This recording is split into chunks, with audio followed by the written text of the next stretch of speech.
Okay, everybody, hello. I'm Albert Kao. I'm the localization producer for Vagrant Order here at Aniplex of America. And today is a special stream. Whoa! Yay! Whoa. So this is the Vagrant Order Road to 7 Kickoff stream where we're going to look back on some of the scenarios from Prologue, Fuyuki to Part 1 and Part 1.5. And with us today are all the members who been with us from almost from the beginning of the game. So we're going to talk about Part 1, Part 1.5. But before all that, let's have everybody introduce themselves first. Where should we start? Over there. Okay. Hi, I'm Lauren.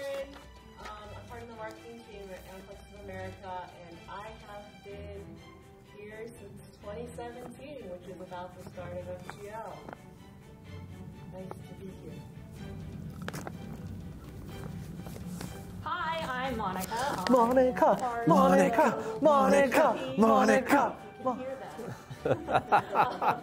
I am the localization specialist for FGO and stuff, and I've been here since 2018.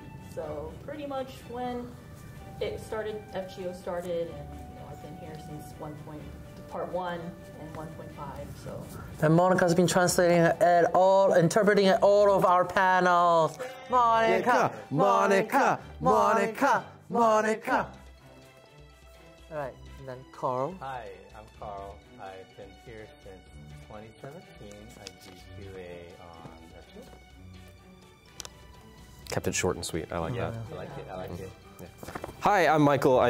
You guys know who I am, right? By now. Who are you, Michael? I'm Michael. I'm the assistant localization producer for Vagrant Order. I've been here since 2018, just after the first anniversary of FGO, in fact. Ooh, and we actually have a lot more people since then as well. And I don't think, I mean, we had one stream really early on. Like that had all of us at like the break room on the couch. Oh. Yeah. Yeah. I would just like laying there playing chill. Yeah.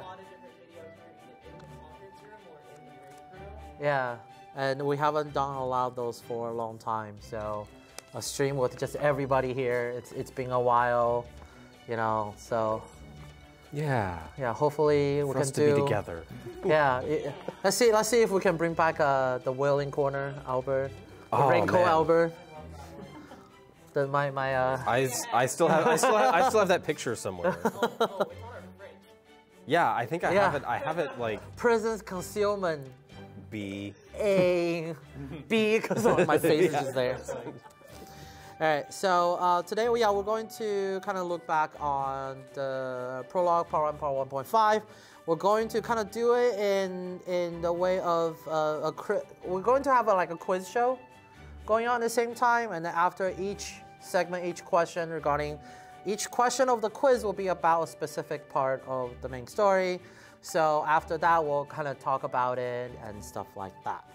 So let's move on to the quiz segment. Who wants to be the QP Millionaire? Whoa. Whoa, whoa. All right, so next let's move on to something more fun. We're calling this the Who Wants to be the QP Millionaire? So we have a quiz prepared that covers Prologue Part 1 and Part 1.5 scenario. It's multiple choice, and there will be a total of 13 questions. If our contestants get all 13 questions right, we'll be giving away 10 million QPs to all the players. So, let's welcome our contestant! Yay! QP! So, contestant, would you like to introduce yourself? Hello. My name is Lauren. Do I have to introduce my title too? Yeah, sure, why not? I work in marketing. Lauren's been with us since the very early stages of FGO English version. So, are you ready for the quizzes? As ready as I'll ever be. All right, so let's move on to the first question. I get. lifelines, don't I? You do get lifelines. Everybody's QP is in your hands. Okay. Must get this right. All right, so let's move on to the first question. First question is based on Fuyuki. So, well, actually, no, the first question is based on overall FGO. Okay. General knowledge. General knowledge.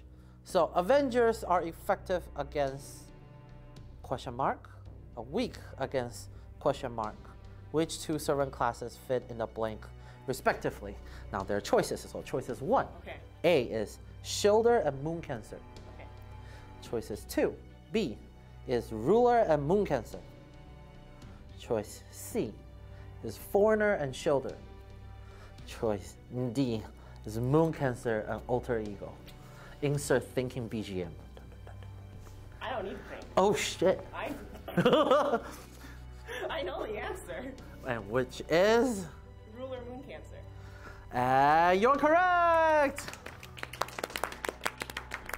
Nice.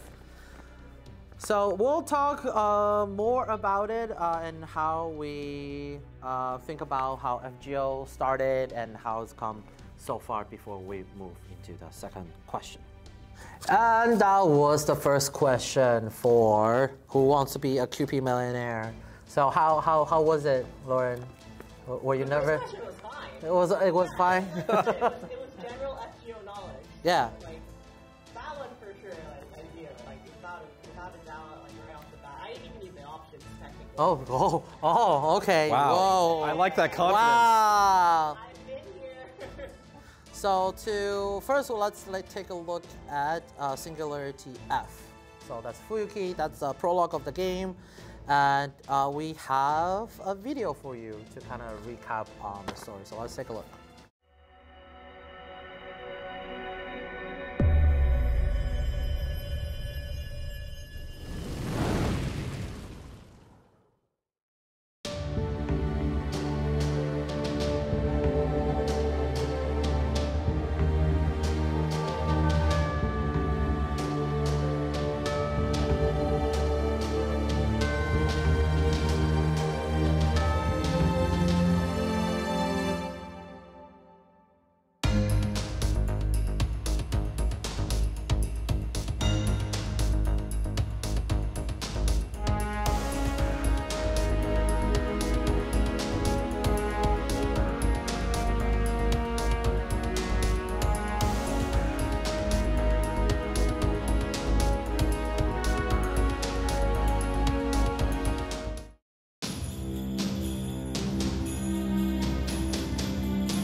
火を決意極光は反転する光を飲めエクスカリバーモルガーンフォーグ展開します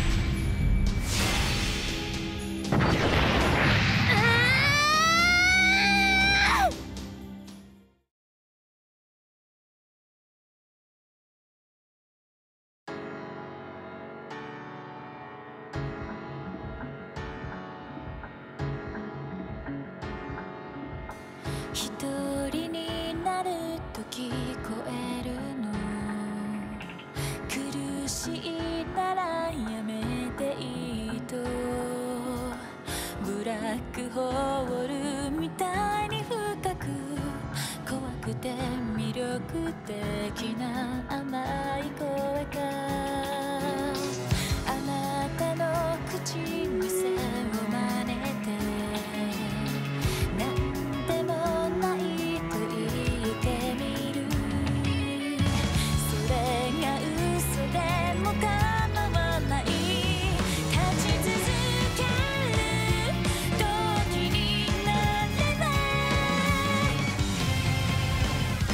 私が見てる未来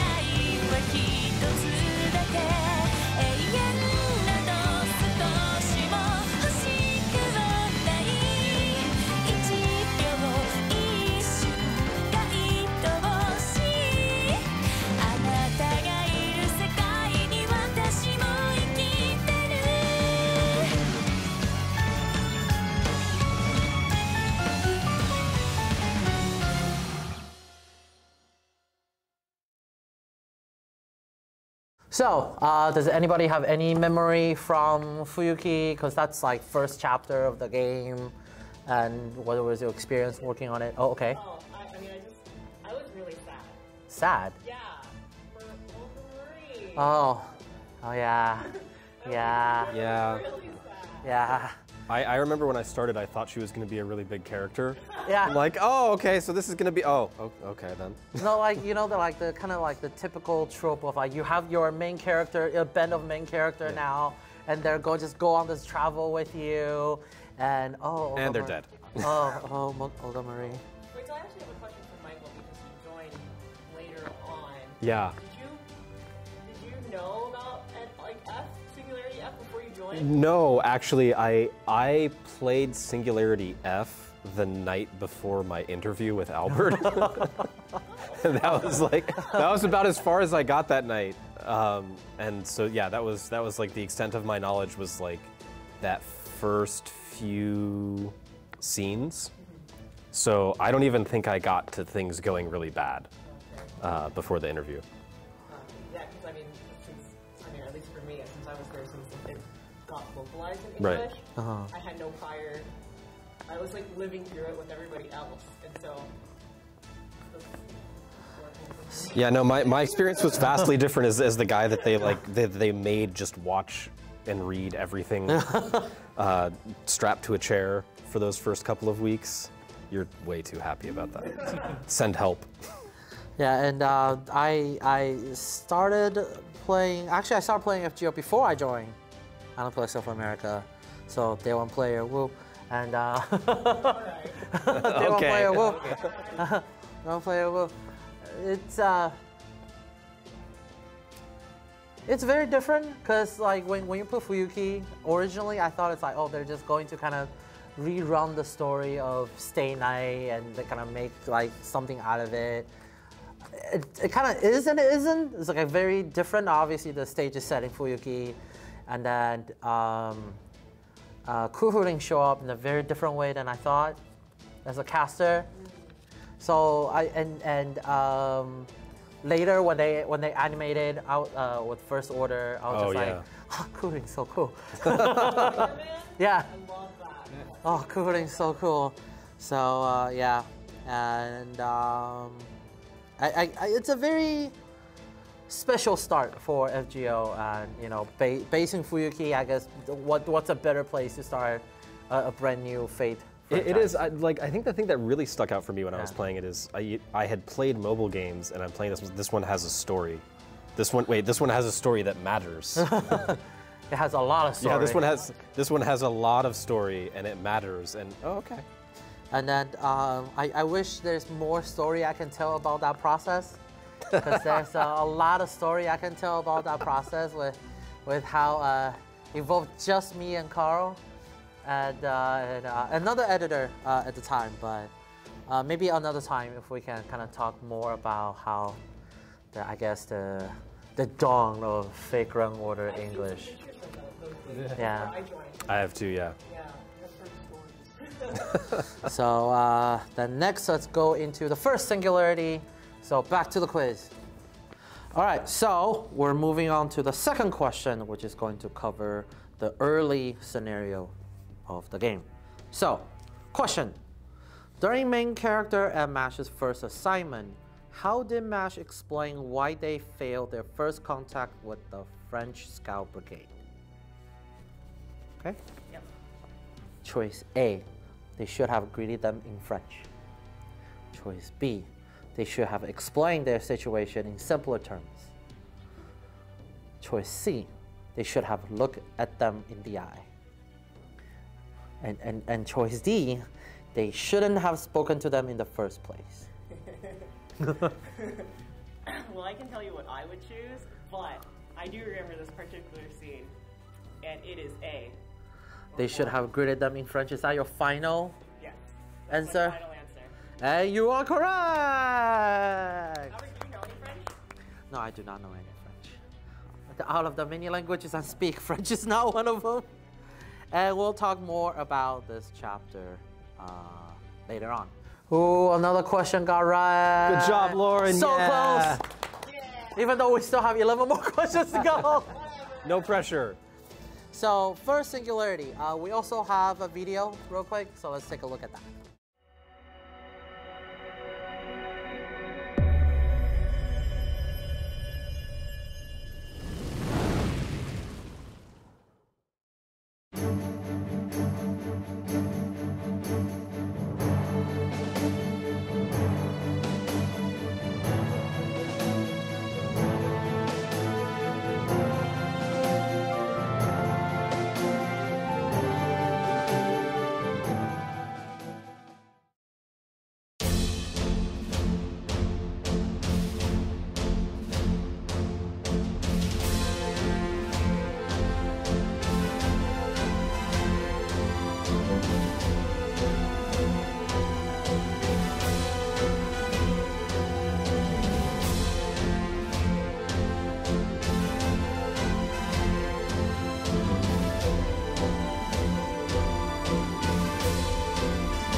All right, so what's everybody's thought on the first Singularity?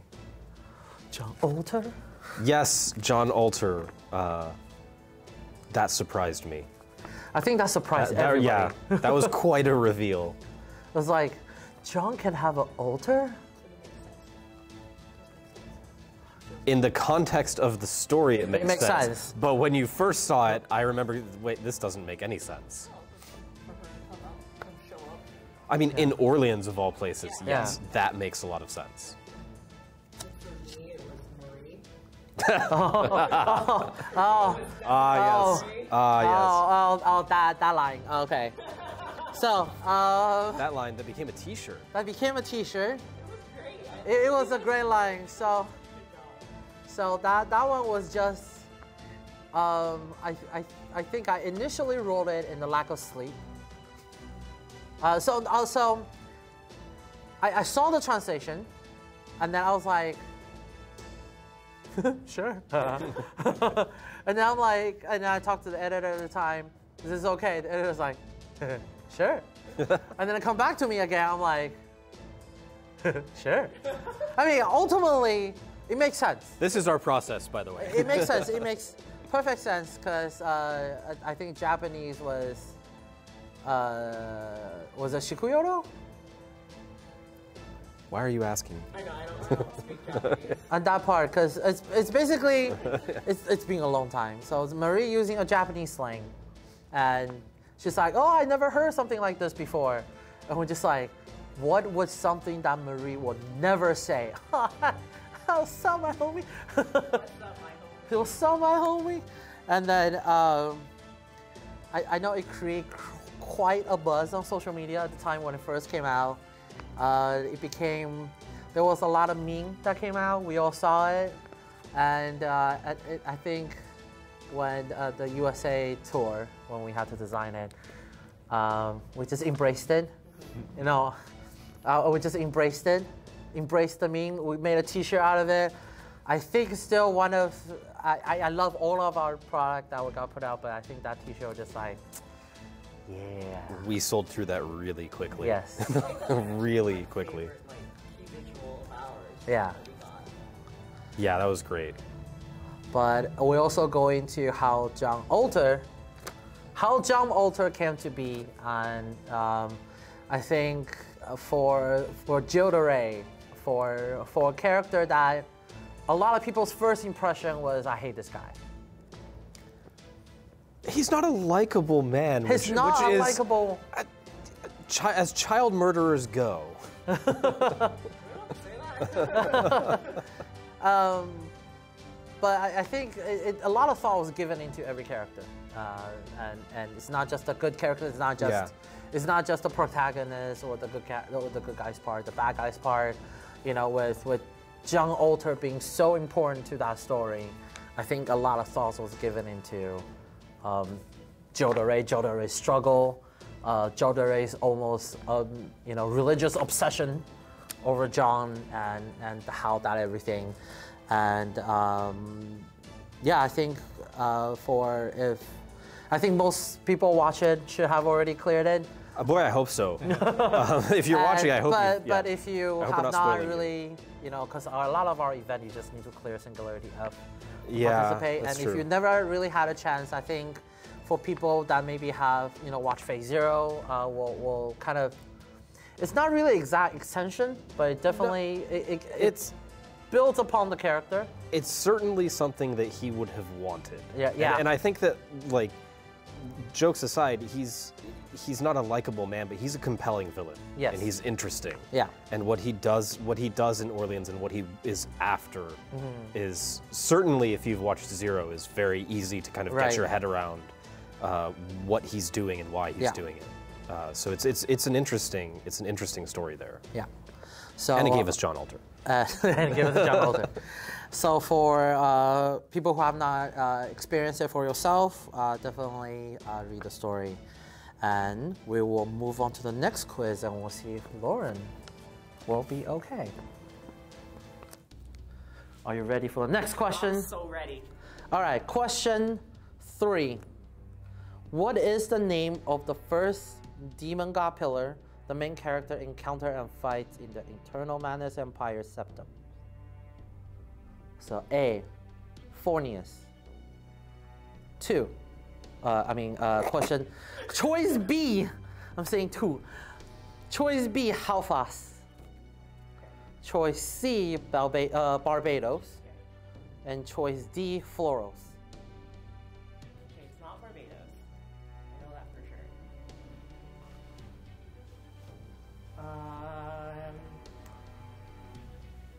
I think it's 4.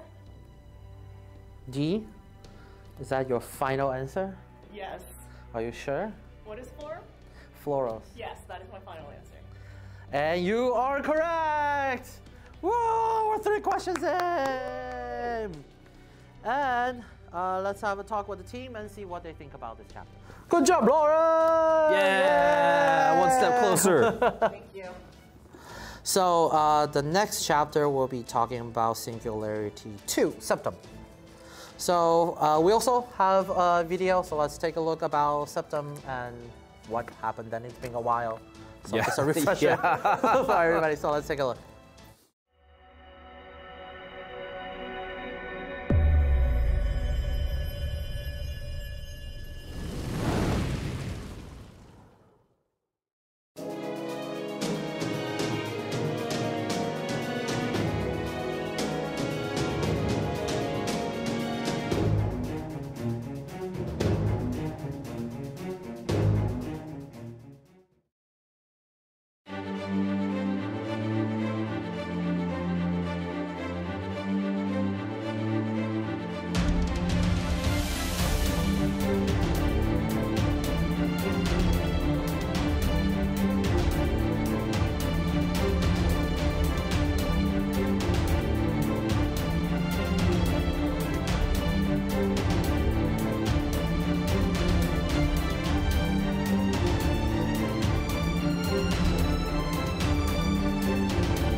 チャリオット・オブ・ブッカ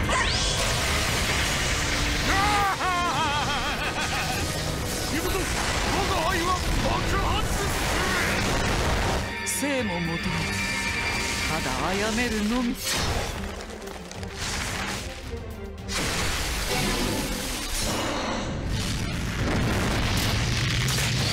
マイル・オブ・ザ・ステンドというわけで皆の吉田は簡単にご気楽に七時来るヘルモキライエノモタイヤ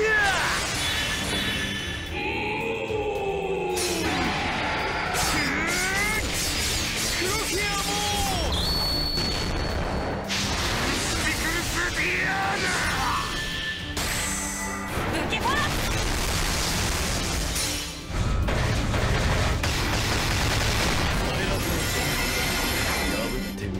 我が槍にこそ通ずマグナ・ボルイッセ・マグネム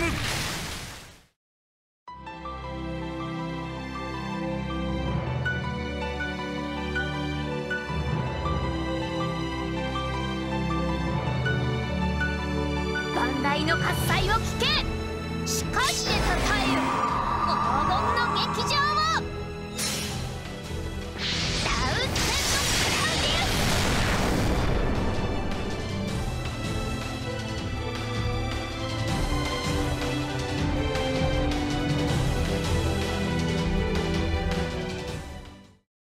Alright, Septum.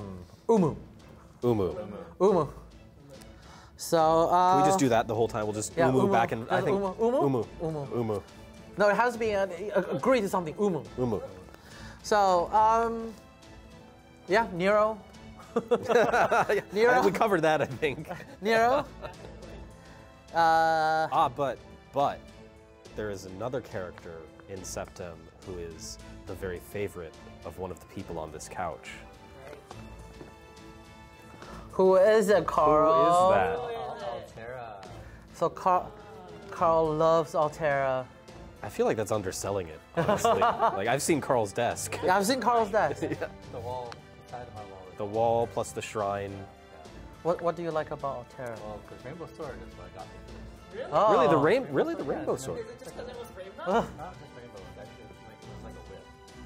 But it's spaghetti sword. So rainbow pool noodle. Yes. Christmas. Christmas. But that was the starter. But yeah, eventually I decided, those characters pretty good. Okay. All right. Don't move. He picks his ground and he stands it. I'm stuck. Good Good civilization. So yeah, Septum is I think one of the release chapters.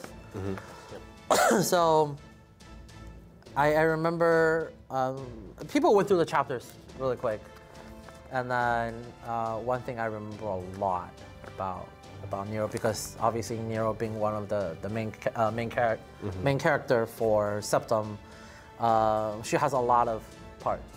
So obviously one of the most iconic part of Nero is when she says Umu. Now Umu is really just a sound that's like yeah, like See what I did there? Yeah, I see what you did there. Oh wow, Umu. So we actually had a lot of discussion, especially going over, because Umu was actually half fixed in. The game didn't launch with Umu. Umu was half fixed in. After people went through the chapter, we seen people's reaction. We going kind of over the game again and kind of decide how much do we want to link into that? And now obviously some people, not all of the feedback was serious. Some people just like, oh my God, where's my Umu? But we have taken a look into Nero's character, and Nero uses it a lot. And sometimes in a comedy way, sometimes in a serious way. So if we just use or yeah, then that part kind of, her character it's gone, because everybody uses yeah, and the story is not voiced. So For that part, we ultimately decide with everybody. Again, it's a team effort, so not just us, we talk with Japan as well. So we decided to hotfix Umu in. So when Nero used Umu, it was written out as Umu. And you know, some people like it, some people didn't, but I think that preserved part of Nero's character in it. So whenever she said it, we don't just blend it out with everybody. And obviously we didn't use Umu for everybody else either. So there's that part. Just consider the overarching character of Nero. So not in the serious part, sometimes in the comedy part as well, in some of the events as well, especially Nero Fest. So for stuff like that. Story is very interesting. Rome versus Rome. Yeah. Are you Rome enough to be Rome? We put some Rome in the story so you could roam while you roam. So you can be Rome. Yeah. Because all roads lead to Rome. If you T-pose enough. Rome. And let's go back to the quiz and see if we can get closer to that 10 million QP. Come on, Lauren. You got this. We believe in you. So the next one will be on Okeanos. So, okay, next question. When the singularity was repaired in the sealed ends of the four seas, Okeanos, what was Francis Drake's wish as her reward for saving the era before she vanished? A large amount of alcohol, meat, and spices. B, to use the main character as a pillow while they hug her. C, for main character to remember the journey with Drake as a fun one. And D, to help her quit pirating. Well, it's the end of Okeanos, so obviously I think the answer is going to be something sentimental. You sure? So I'm going to go with 3. C. For main character to remember the journey with Drake as a fun one? Yes. And you're correct! Woo! Almost. We're about a quarter way there for the 10 million QP for everybody. And let's talk with the team about the chapter. It seems the questions has been a little bit too easy. I think they've been just right. No. Just right? They've been just right. We don't need to tweak it a little bit harder. No. I think Lauren's doing great. I don't Okay. think we need to, yeah. You make it sound like that's rare. So, Okeanos. We also have a recap video. Check it out.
開幕2つの時代を超え物語は新たなる航海へフェイトグランドオーダー第3得意点封鎖終局司会オケアノス好評配信中 And we're back.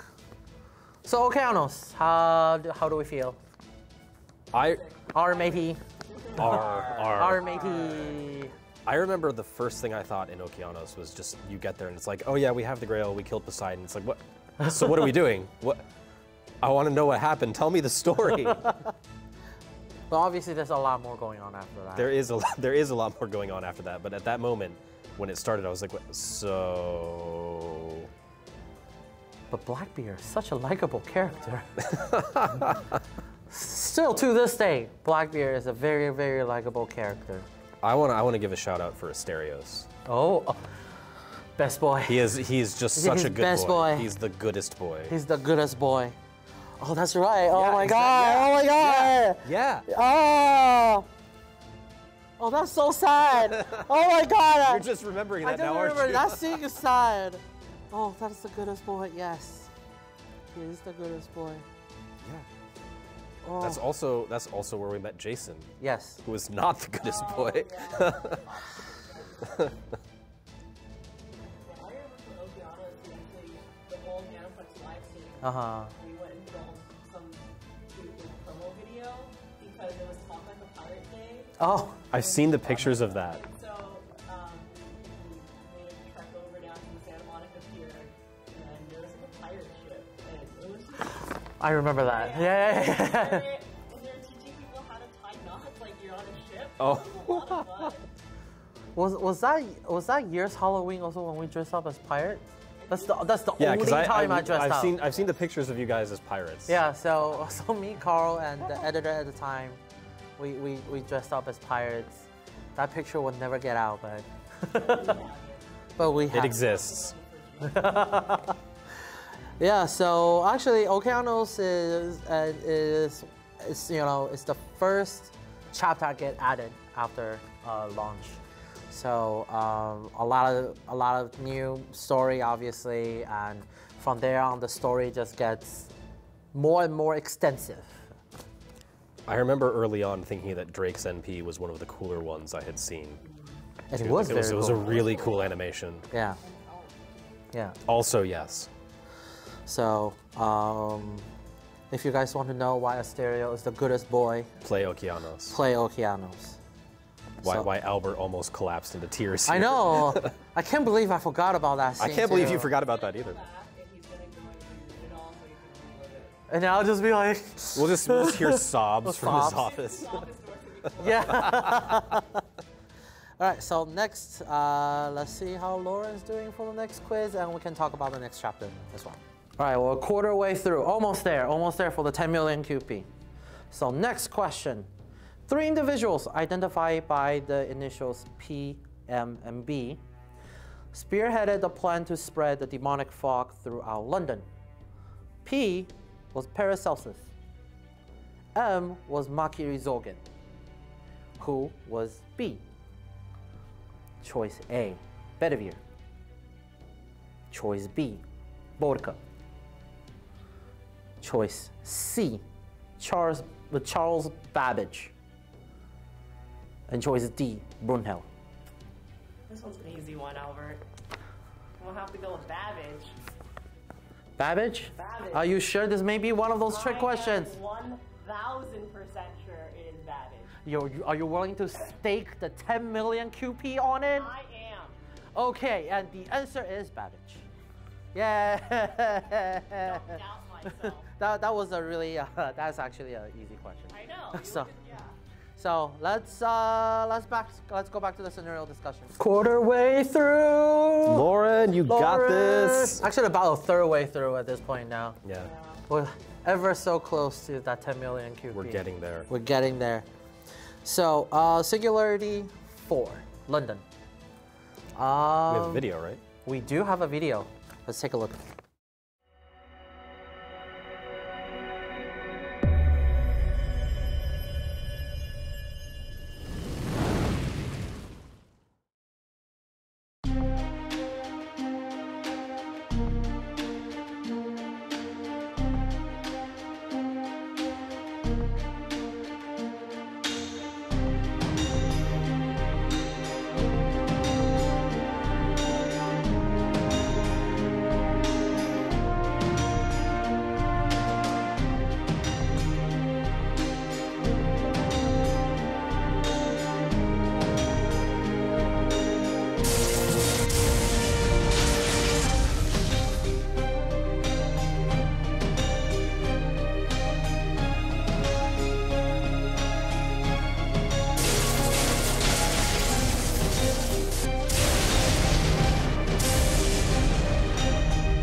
タイトルはそう、メルヘンマイネスレーベンスだ。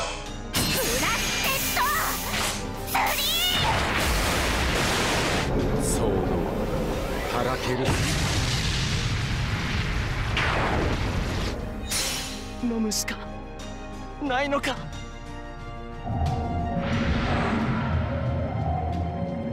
来た来た来た来た来た。我が父を滅ぼす邪剣、クラレントブラストアーサー。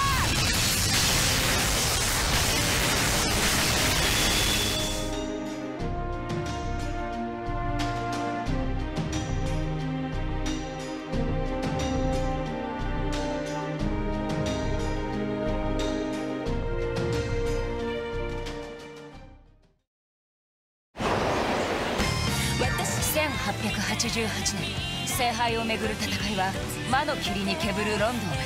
フェイトグランドオーダー第4得意点ミストシティロンドン好評配信中。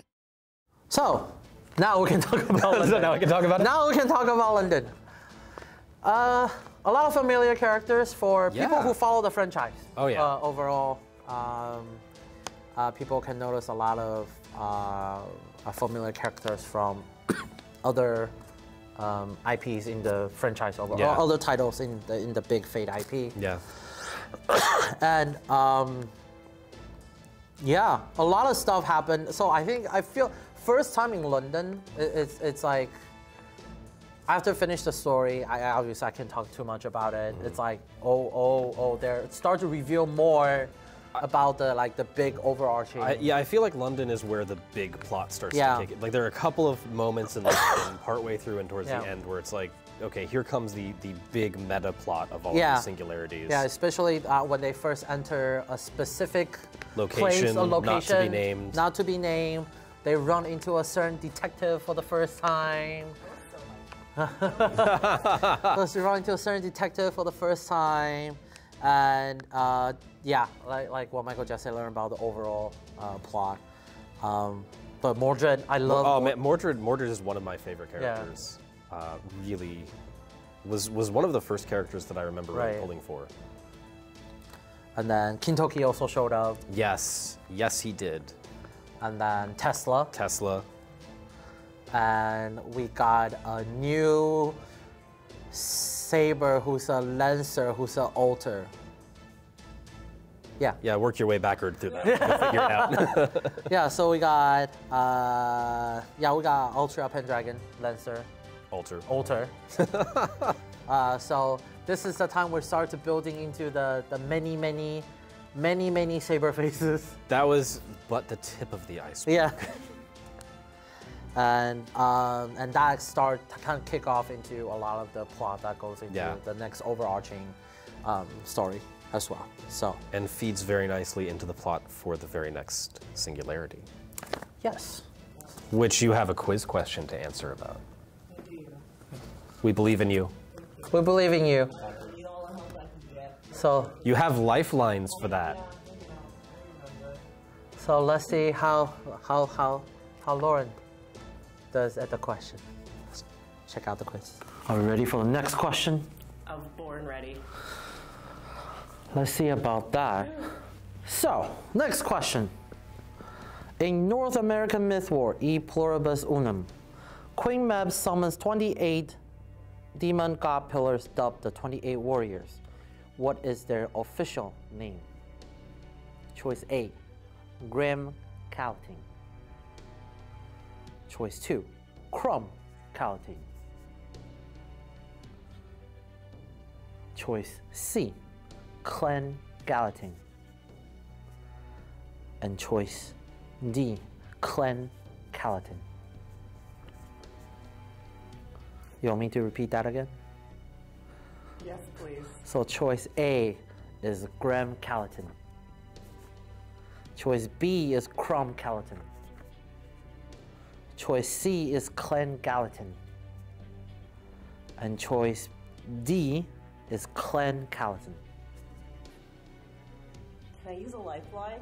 Oh, you're using one of the lifelines? My first lifeline. Use your first lifeline? All right, which lifeline would you like to use? Phone a friend. phone a friend. All right, who are you phoning? A friend. I'm gonna call Michael. Wow, thanks, Monica. Thanks, Monica. Monica. Monica. Monica. Monica. Okay. All right. All right, we're gonna call Michael.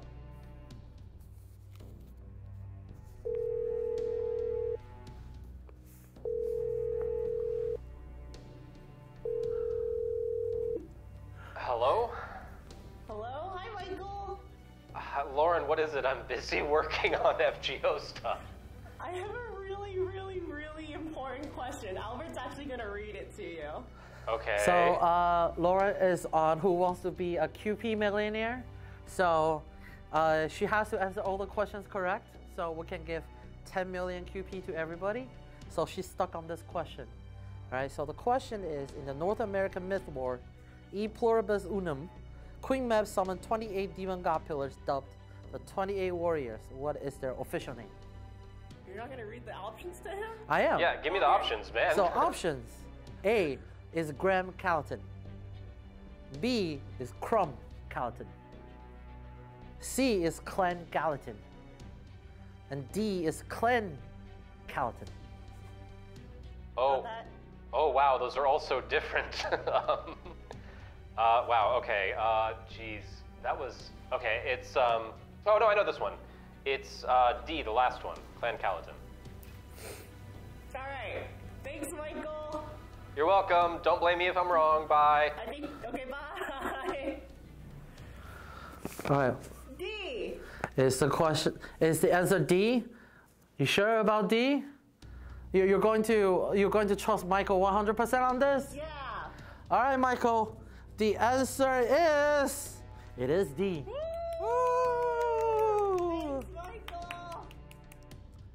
And let's talk more about this chapter because I want to talk about this D real quick. Okay. You got there, Lauren. I did. How did you feel getting called in? Yeah, so that was poorly timed. As I was working on something considerably more current, and it's like, wait, oh man, all the way back there. I think I felt this is very important. I don't know, Lauren. I was busy with other stuff. Very important. I don't disagree that it was important. It certainly was important. So Continues to be important. And let's take a look at the recap video so we'll know how important. Yes, to emphasize how important it is. Yeah. Let's take a look at the recap video.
界はサジンマウ大地、夜明けを待つアメリカで今神話の戦いが幕を開ける。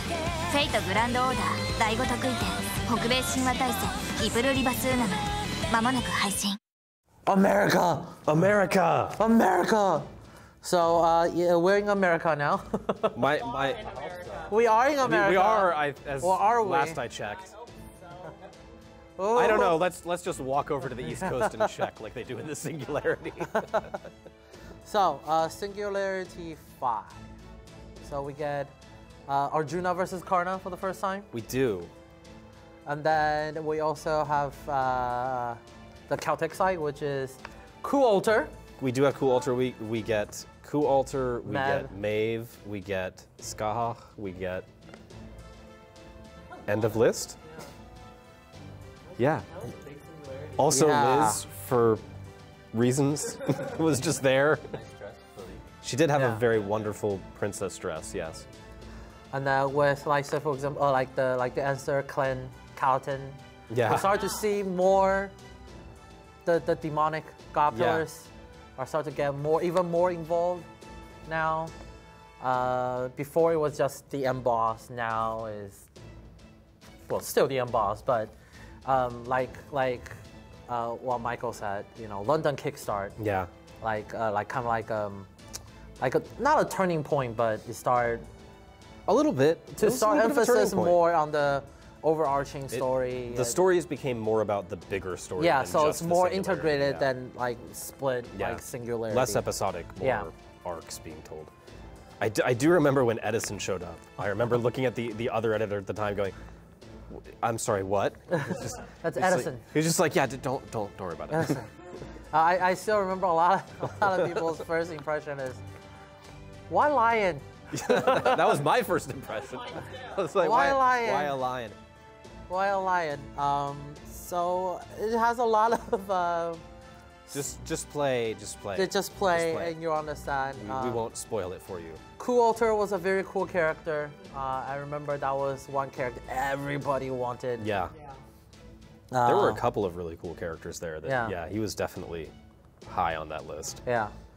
And how does first saw the rivalry, Karna versus Arjuna. Yeah.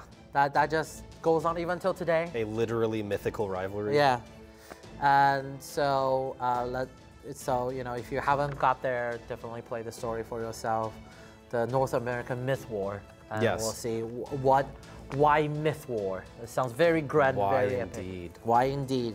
So yeah, check out the story for yourself, and we can go into the next segment and see how Lauren does. 2 lifelines left. 2 left.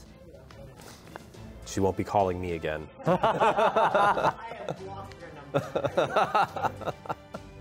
All right, back to the quiz. All right, moving on to the next question. That one was a little difficult. It was. So the next question, in the divine realm of the Round Table Camelot, what was the name of the wooden vehicle that can drive through the desert Ozymandias gave to Leonardo da Vinci? Okay, so choice A, all-purpose vehicular omnicopter Sphinx. Okay. Choice B, all-purpose vehicular ornithopter Sphinx.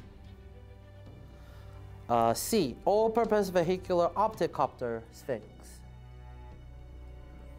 Or all-purpose, D is all-purpose vehicular optic hopper Sphinx. Okay. Oh gosh. This one's also a little bit of a troublesome one. Are we using another lifeline immediately already? You sure you don't want to hold on to it? We're about halfway through. Are you sure? I'm gonna use a lifeline. Are you sure about that? I am sure. We still have half. We can't go out this early. Okay. So lifeline, which lifeline are you using? 50-50. 50-50. All right, so I'm just going to give you 2. Yes. And you choose from it. So, choice 1. All-purpose vehicular omnicopter Sphinx. Okay. Choice 2. All-purpose vehicular ornithopter Sphinx.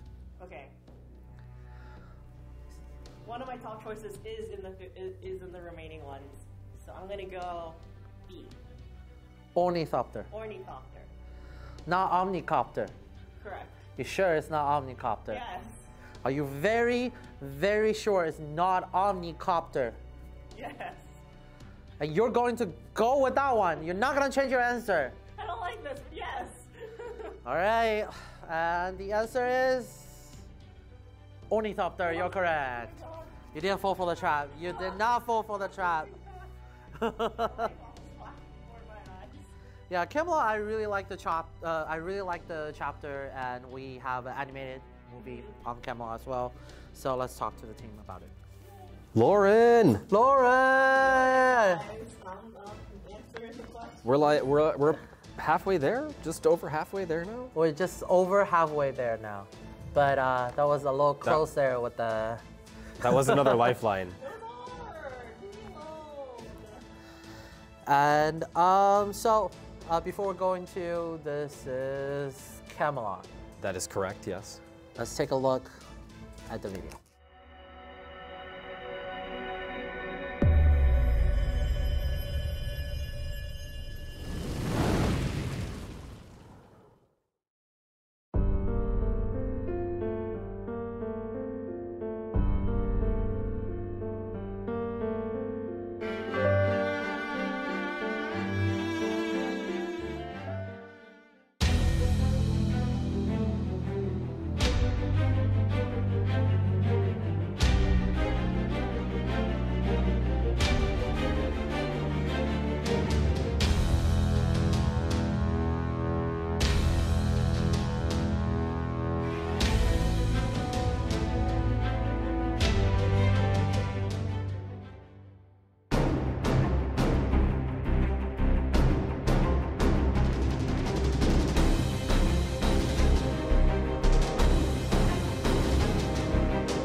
燃え尽きた大地に気づかれる最後の希望、白亜の理想都市を守るため円卓の騎士たちが出陣する。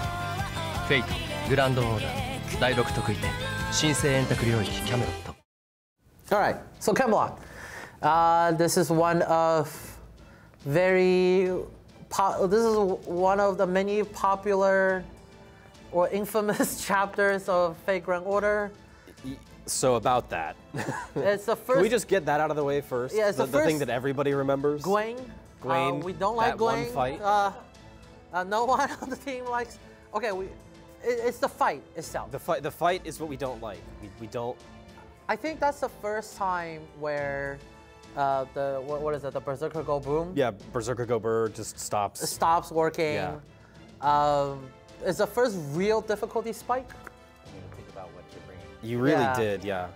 But I think that also worked into a lot of what we always want to tell people at convention is that FGO is one of those games that the low rarity characters will shine a lot. Ariale, yeah, So Uriel with just that stun luck. Yes, anti-mail MP, that was how I got through it. Yeah, so a lot of people, I even remember at the time, people were just looking up, oh, you know, how do you beat Gwaine? Yeah. And then people were just like, what do you mean? Just bring a 3-star. I'm like, what do you mean just bring a 3-star? Yeah, Instructions unclear. Yeah, you didn't save Uriel? No?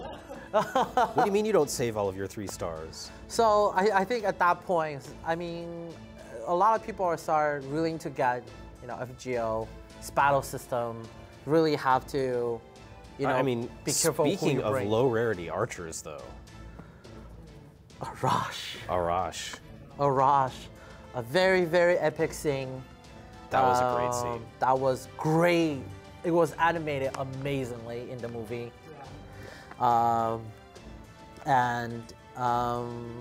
There's a lot I can talk about in that chapter. That chapter introduced just so many cool. I mean, Ozymandias, Nitocris, Arash, like just so many people that are coming into the story that were really cool. And Mordred came back.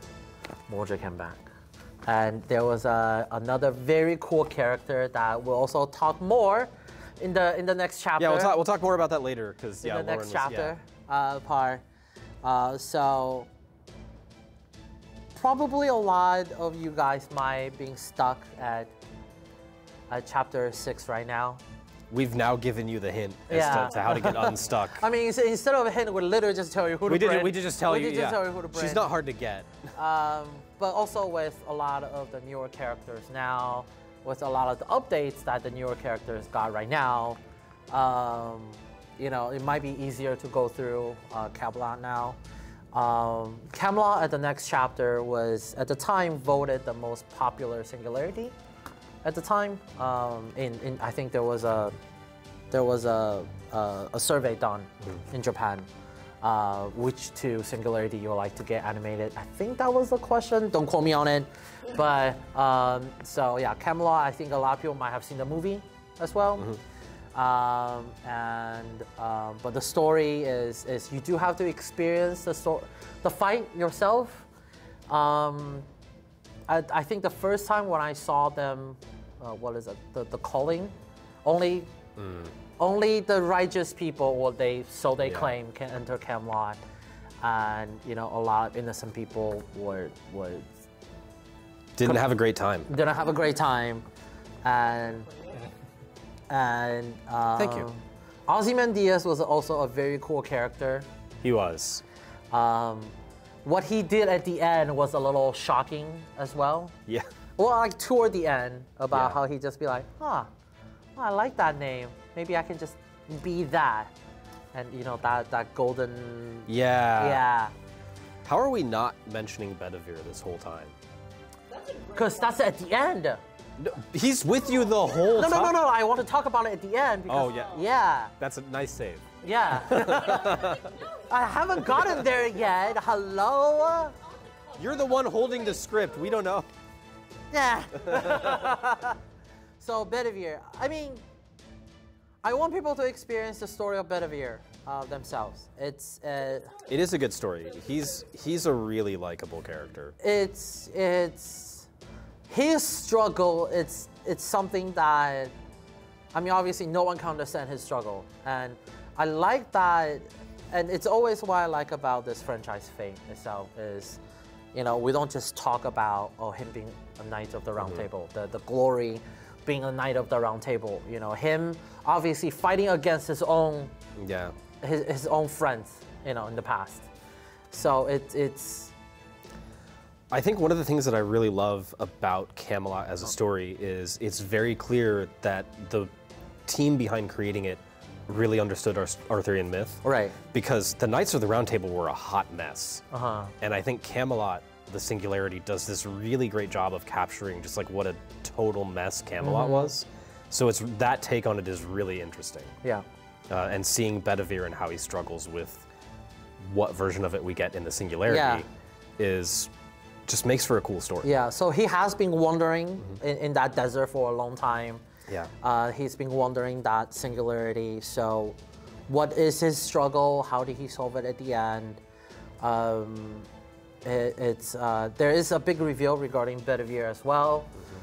We don't want to talk about it too much, so definitely experience that story for yourself. And we will go back to the quiz and see if Lauren can progress. Yeah, because you know we're already 2 lifeline down. Yeah. We're only halfway through, so I have faith. Mostly because I want QP. I want QP.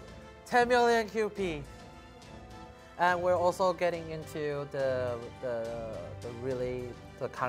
climax part of part 1. So let's go back to the quiz. All right, so now we're 2 lifelines down. No. You have 1 more lifeline, and we have about 6 more questions. No. So let's hope the next one you'll be okay with it. So next question: in Absolute Demonic from Babylonia, when Ereshkigal disguised herself as Ishtar and interacted with the main character, what did she do that dispelled her disguise? A. Yawn. B. Sneeze. C. Hiccup. Or D. Blink. I'm lucky. I also remember this scene very vividly. And Sophia. It's sneeze. And you're correct! Yay! We're on our way there. Babylonia! Get to talk about Gilgamesh! So, yeah, let's go into talking about Gilgamesh. I want to talk about Gilgamesh! Yeah, I know you do, but there's a video first. There's a video. Let's take a look at the video.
舞台は神代。神秘残る最後の時代。魔獣救うウルクの地で最大の悪が目を覚ます。フェイトグランドオーダー。第7得意点。絶対魔獣戦線バビロニア。Gilgamesh, Gilgamesh, Gilgamesh. Okay, okay. All right. Just. Yeah, good job, Lauren. Good job, Lauren. All right, no lifelines. All right. She did it. Okay, well, yeah. Let's just let him get this out of his system. Gilgamesh, Gilgamesh. Okay. Gilgamesh is cool. Play the story so you'll know how cool Gilgamesh is, and then later watch the anime as well, and then play the game again so you know how cool Gilgamesh is. And so, what else are we gonna talk about? I mean, yeah. Okay, so, fine. Okay, like seriously, it's we see some characters come back from the earlier singularities. Because you mentioned Gilgamesh, very few times in my career working on Fate have I had you over my shoulder as much while I'm editing. We're just like, does that sound cool enough? So I really like Gilgamesh. For people that still don't know, I really like Gilgamesh. He usually is nowhere near as expressive about it. He keeps that to himself. I really like Gilgamesh. So, but a lot of people have different perspective about Gilgamesh. This did give a very different perspective. Yeah, so a very different perspective. So in Babylonia, we see Gilgamesh as a king. So a very different how he behaves here in Babylonia is very different than all the other iterations.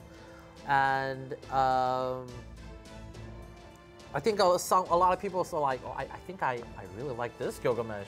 I really like that version of Gilgamesh, but the thing is, like, Babylonia has so many cool characters that it introduces. I think every character that showed up in Babylonia, no matter if it's just a supporting role or even if they're just the servants that supports the main parties. I mean, but like just from the people sitting on this couch, like Quetzalcoatl, Monica did so much for that character. So much of that voice was from Monica. Jaguar Warrior, who was just had us endlessly laughing. All the cat puns. All the cat puns. Okay, so now, endlessly laughing and then banging our heads against the desk. It's like, Monica, really? First Hassan. So, okay, you want to talk about? So we talked about before, but for people that does not know about, that was your what is that? Your masterpiece. Yeah, okay, I'll go with that. I like masterpiece actually. We're gonna go with that. Yeah, no, that was where I had just had like a stack of books on my desk. That just anytime anyone was walking by my desk, it was like, don't knock over Michael's stack of books so that he gets the language exactly the way that I wanted to get it. Yeah, that I don't even want to talk about how much time I spent on that character's dialogue, because every single time that I hear stories about it, though, I'm very impressed at how much care you put into it. Oh, thank you. It shows in the game, and for me personally, I would actually love to hear more about all the work that you put into Tucson. I'll be brief because I could go on for a really long time. So one of my personal pet peeves when I'm engaging with any sort of fiction is like when people invoke sort of ye old English. Yes, which like, whenever Lauren asks me to do something, it's in some mangled version of that. But so that was sort of my specialty when I was in graduate school. So I had a bunch of like Milton, Shakespeare, Spencer, Sidney on my desk that I was going through and making sure that his words were in sort of it was not poetry, but I wanted the cadence to be poetic, the syntax and sentence structure to be that way, and also to be correctly using all of the older versions of words that often get thrown around in fiction very casually. So it was what I was. Yes, it was a pet project because I really wanted it. I really wanted it to be exactly right, and that was a lot of late project nights. that turned out to be your masterpiece. Thank you, Albert. Yeah. Yes.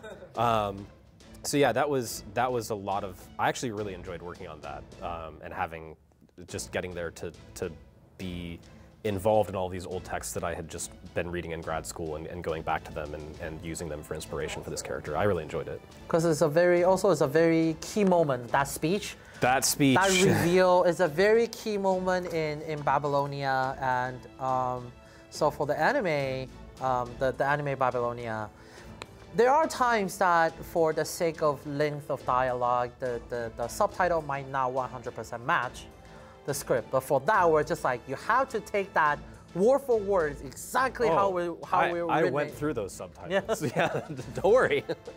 So yeah, that key moment was very cool.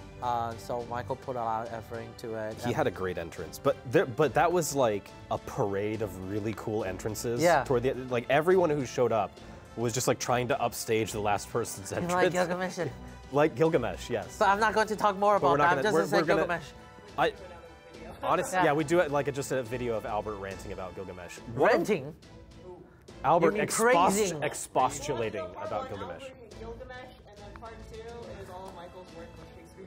Yeah, there you go. So we're going to do a 2-part docu. It's going to be a very long like a docu-series. Part 1 is just Albert talking about how much he likes Gilgamesh. That'll be approximately 4 or 5 hours.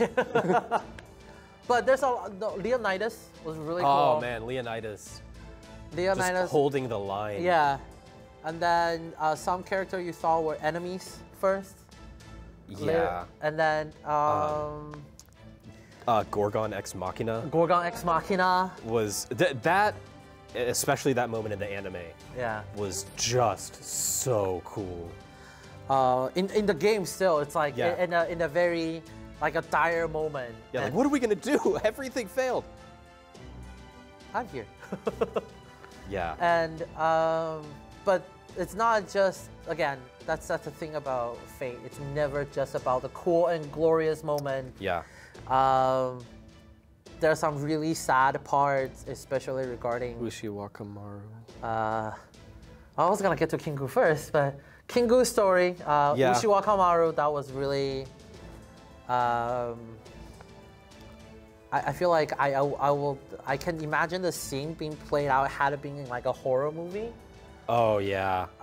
Regarding how Ushiwaka. Yeah. What happened to Ushiwaka? Shades of like the Thing, yeah. But those of you who are watching who have a drink now, can we like pour one out for Sidori, please?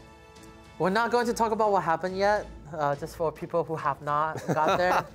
But some people will meme about it. But the part with all the characters, there are so many characters who have moments in this. I just find it really hard to talk about. Actually, not just this chapter, all the chapters without spoiling. Yeah, for sure. It is difficult, and then. Yeah, and we haven't even touched on your quiz question. Yeah. Like speaking of enemies and characters. So, but yeah, for people that have not got there, who have only watched the anime, when you have to control the fight yourself, you'll experience how much despair there it is. It really does ram home the difference in power scaling between you and the things that you're dealing with. Especially there's a certain type of enemy that's really creepy toward the end. And you start having to fight hordes and hordes of them. And the situation as you're going through the story, you're just like, oh my god, how do I get through this? Yeah, that really tripped the particular phobia of one of the other members at the time. So we put, especially it's a very important chapter. Yeah. We encounter one of the very important enemy. Yeah. Toward the end of Babylonia, and being technically the last main singularity. Yeah. It's kind of we had to go back and make sure it finished big. Yeah. So hopefully you guys can experience the story for yourself. Next, we're going to go into the last part of the last question for part 1. Come on, Lauren. The last singularity, or the last chapter for part 1. So you got this. Let's see how Lauren does. All right, that was an easy question. Next question is for the end of part 1. Ooh. Yay. So, what was the name of the great armor Sakata Kintoki utilized in the Grand Temple of Time Solomon? Is it A, Mega Gorgeous Golden Huge Bear? Or B, Giga Gorgeous Golden Huge Bear? Or C, Giant Gorgeous Golden Huge Bear? Or D, Terra Gorgeous Golden Huge Bear? So which gorgeous golden huge bear? How gorgeous. How gorgeous? How gorgeous. I'm gonna go with option A. So I feel like Mega is the word of choice here. Not Terra? Not Giga? I mean, Terra would be like my personal choice, but I'm not. So Mega? Yeah. You sure? Yeah. You stick with that answer? I'm gonna stick with it. Not Giga? No. You sure not Giga? Positive. Okay. So, Mega Gorgeous Golden Huge Bear is the answer. Yeah! We're almost there for the 10 million QP. Woo! Lauren finished part 1. Let's go! 4 more questions to go. All right. We have a video, right? Yes, we do. Let's take a look at the video first.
星の宇宙物見の歌謎の昔から君に聞かせよう。君たちの物語は祝福に満ちている。罪なき者の通るガーデン・オブ・アバロン。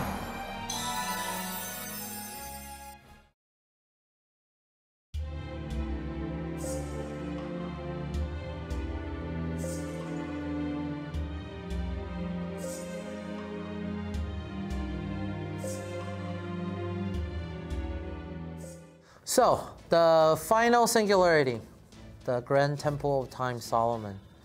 There's actually not a lot I feel like we can even talk about. It's really cool. Because the entire thing from beginning to finish is spoiler. Pretty much. Shh. Shh. There are servants in it, that is true. Yeah.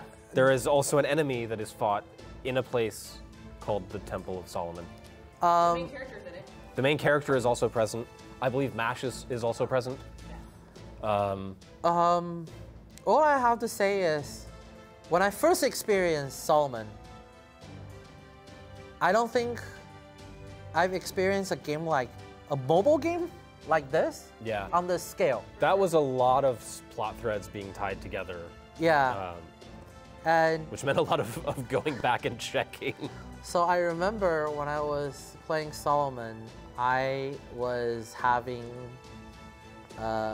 New dinner with my family, and I was crying. And then yeah. What was I doing? Why are you playing on your phone during dinner, Albert? Oh, whatever. I wasn't gonna go there. Whatever. But yeah. Whatever. So I was playing. I was crying. They're just like, "What are you doing? This is sad." Yeah, I think it's for a mobile game. I think this is why Vagrant Order it's very unique I think in the mobile game market, being how the story is so extensive and I can't even talk about the ending. I think we can say that it's a boss rush. The whole thing is there, and there's that one boss that everyone loved fighting. Yes. And level up your servants. Level your bonds too. Level your bonds. Level up your mash. I hope we don't need to tell you that. But, and yet. I don't want to go too in depth into it. When you play through all the 7 singularities and you got to Solomon, it's a very different feeling. I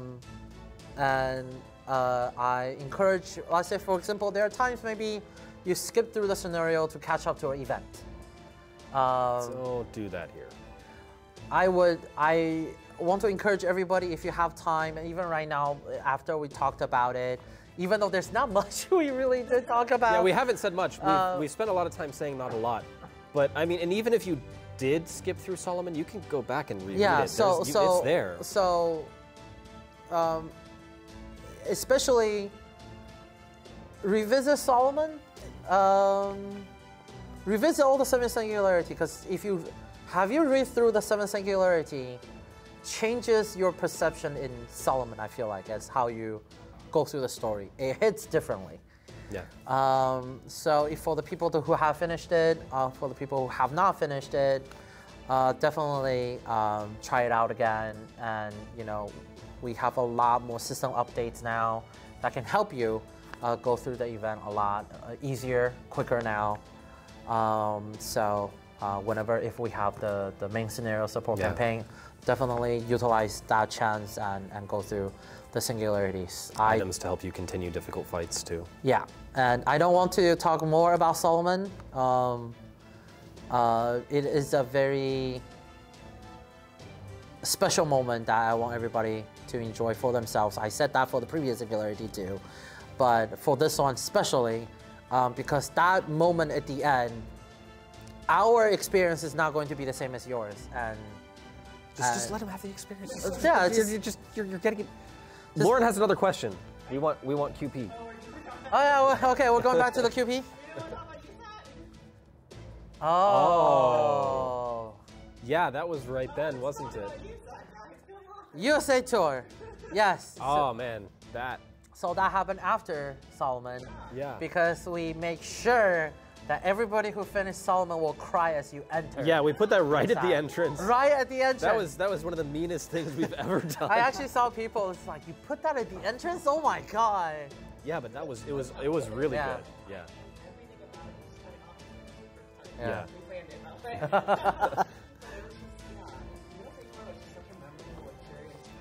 Because we went around to 6, 7 different conventions. Across the country too. Yeah, we were all over the country. Yeah. Yeah, normally it's just LA and New York, but this time we hit everything in between too. We kicked it off with our own thing, which was, the response to that was incredible. Yeah. Yeah.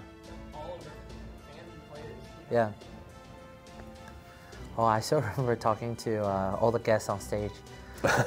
Speaking I remember you running around memorable, in circles. I was too excited for being the first USA tour, the kickoff event. I went a little berserk, but yeah, you got scolded by one of the guys. I did.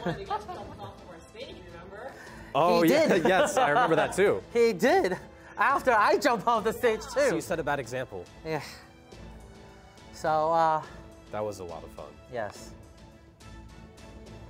So good times. Good times. Yeah. Albert House, that's right. Albert House. But then the sentence still down. Well, it was because he was trying to. What was he trying to make off with the prize?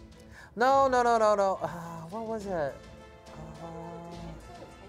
A guest on one of the person in the audience, I think, did something really cool, and he was like, "Oh, is it okay if I give you a hug?" Oh. Yeah. No, it was not. It wasn't. I can't remember what it was. This was a long time ago. Yeah. It's almost weird to think about how long ago that was. Yeah. It doesn't. What is time? It was 2018. 2019. It was the beginning of 2019, like March-ish? February? That's 5 years ago now. Yeah. Wow. We lost 2 years. The blip. We blipped. But anyway. We lost a sense of time, for sure. Back to the quiz. Let's see how question. Lauren does for the pseudo-singularities for the part 1.5 quizzes. So, all right. So now we have 4 more questions left. It's going to be hard. For part 1.5. It's going to be hard. For the Epic of Remnant. I'm ready. All right. So, which of the following servants in quarantined territory of Malice Shinjuku were summoned as phantom spirits? Phantom spirits. Phantom spirits. Okay. And there's more than one right answer. That's cheating. You have to pick all of the right answers from the 4. So your choices are A. James Moriarty, the Archer of Shinjuku. Or B. Hessian Lobo, the Avenger of Shinjuku. Or C. Yanqing, the Assassin of Shinjuku. Or D. Mash Kyrielite. Wow, that. You have to choose all that is correct. Oh gosh. Phantom spirit. Phantom spirits. Oh man. It is a tricky question. I think I have to use the last lifeline. With 3 questions to go, you sure? And it's not multiple choice, it's a select all that apply. Yes. It's too hard. Okay, so last lifeline? Yep. Ask the audience? Ask the audience. Don't fail me, audience. All right, audience. I mean, Audience. the 3 audience. 3 audience. What is the answer? All that apply. All that apply. Everything A, B, C, and D. Okay, it's definitely not D. So what is it? Hello? Hello, audience, audience. We're thinking there's a trick in this. We're trying to find it. Just give us a sec, okay? It's A and C. Okay. Sorry. It's B and C. B. B and C. B and C? It's B and C. You sure? Are we sure, audience? Yes, I'm sure. Trust the audience. I don't know if I trust the audience. Do you trust the audience? I don't know. I can't give you the answer. I can't give you the answer. I don't know. At least one of the people in the audience wrote it. Alright, well I guess I don't really have a choice, so I'm gonna go B and C. B and C? B and C? 10 million to QP, stick on it. Can I blame them if it's wrong? Yes, you can. No, you said it after the fact. So B and C. Yeah. And the answer is B and C. But we still have 3 more questions. All right, let's talk about Shinjuku. Thanks, Blazer Albert. So I guess I'm the couch Albert now. No more lifelines, Lauren. And no more lifelines. The pressure's on. That's true. But if any of them... Don't psych her out. We want the QP. Yeah, I know. But anyway, video. Video. Video. Let's take a look at video.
新たな物語の始まり、大いなる戦いの前の4編の談書。フェイト、グランドオーダー、エピック・オブ・レムナント、新宿厳霊事件。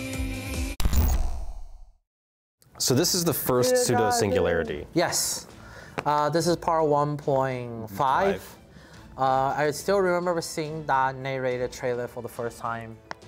I was like, oh my god, what's going to happen now? Oh, yeah. Who are all these people? Ah. So, pseudo singularity 1, we introduced a new system. Yes. So we start hiding people's true name now. Yes. And the Archer of Shinjuku, which you should know the name by now. Yeah, you should. Have 2 different set of Noble Phantasm voice. Right. Depending on if you have unlocked his true name or not. So that part was pretty cool. You have to play through the story to know who they are, to know their true name, and there are people that go through the stories like, I think this person or this servant is so and so. Yeah, I remember seeing a lot of that. Yeah. And then we did also get some returning faces in the forms of John Alter and Altria Alter. Yes. I really enjoyed their just like odd couple relationship. That was a lot of fun to go through. And we also have our favorite Count of Monte Cristo. Yes, Mandantes. we do. He's also the only Count of Monte Cristo. So there's that to consider. Yes. Also, we got maybe not the best boy because I think we've established that, but we did get a very good boy. Oh, Cavill the second. Yes. He was extremely cute. Even sometimes we have him in conventions, even right now. Oh yeah. Yeah. No, you can't have that. That's ours. That's ours. Someone attempted. Don't take our stuff. Don't take our stuff at conventions. But yeah, it's the first one where the story kind of sidetracked. You know, we thought we saved the world. We had a nice moment of thinking that we had.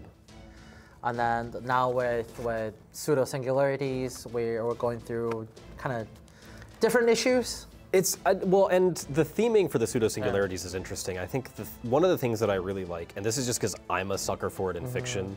So if anybody's watching something and is like writing something with me in mind, here's the trick. I really love seeing evil characters used for good.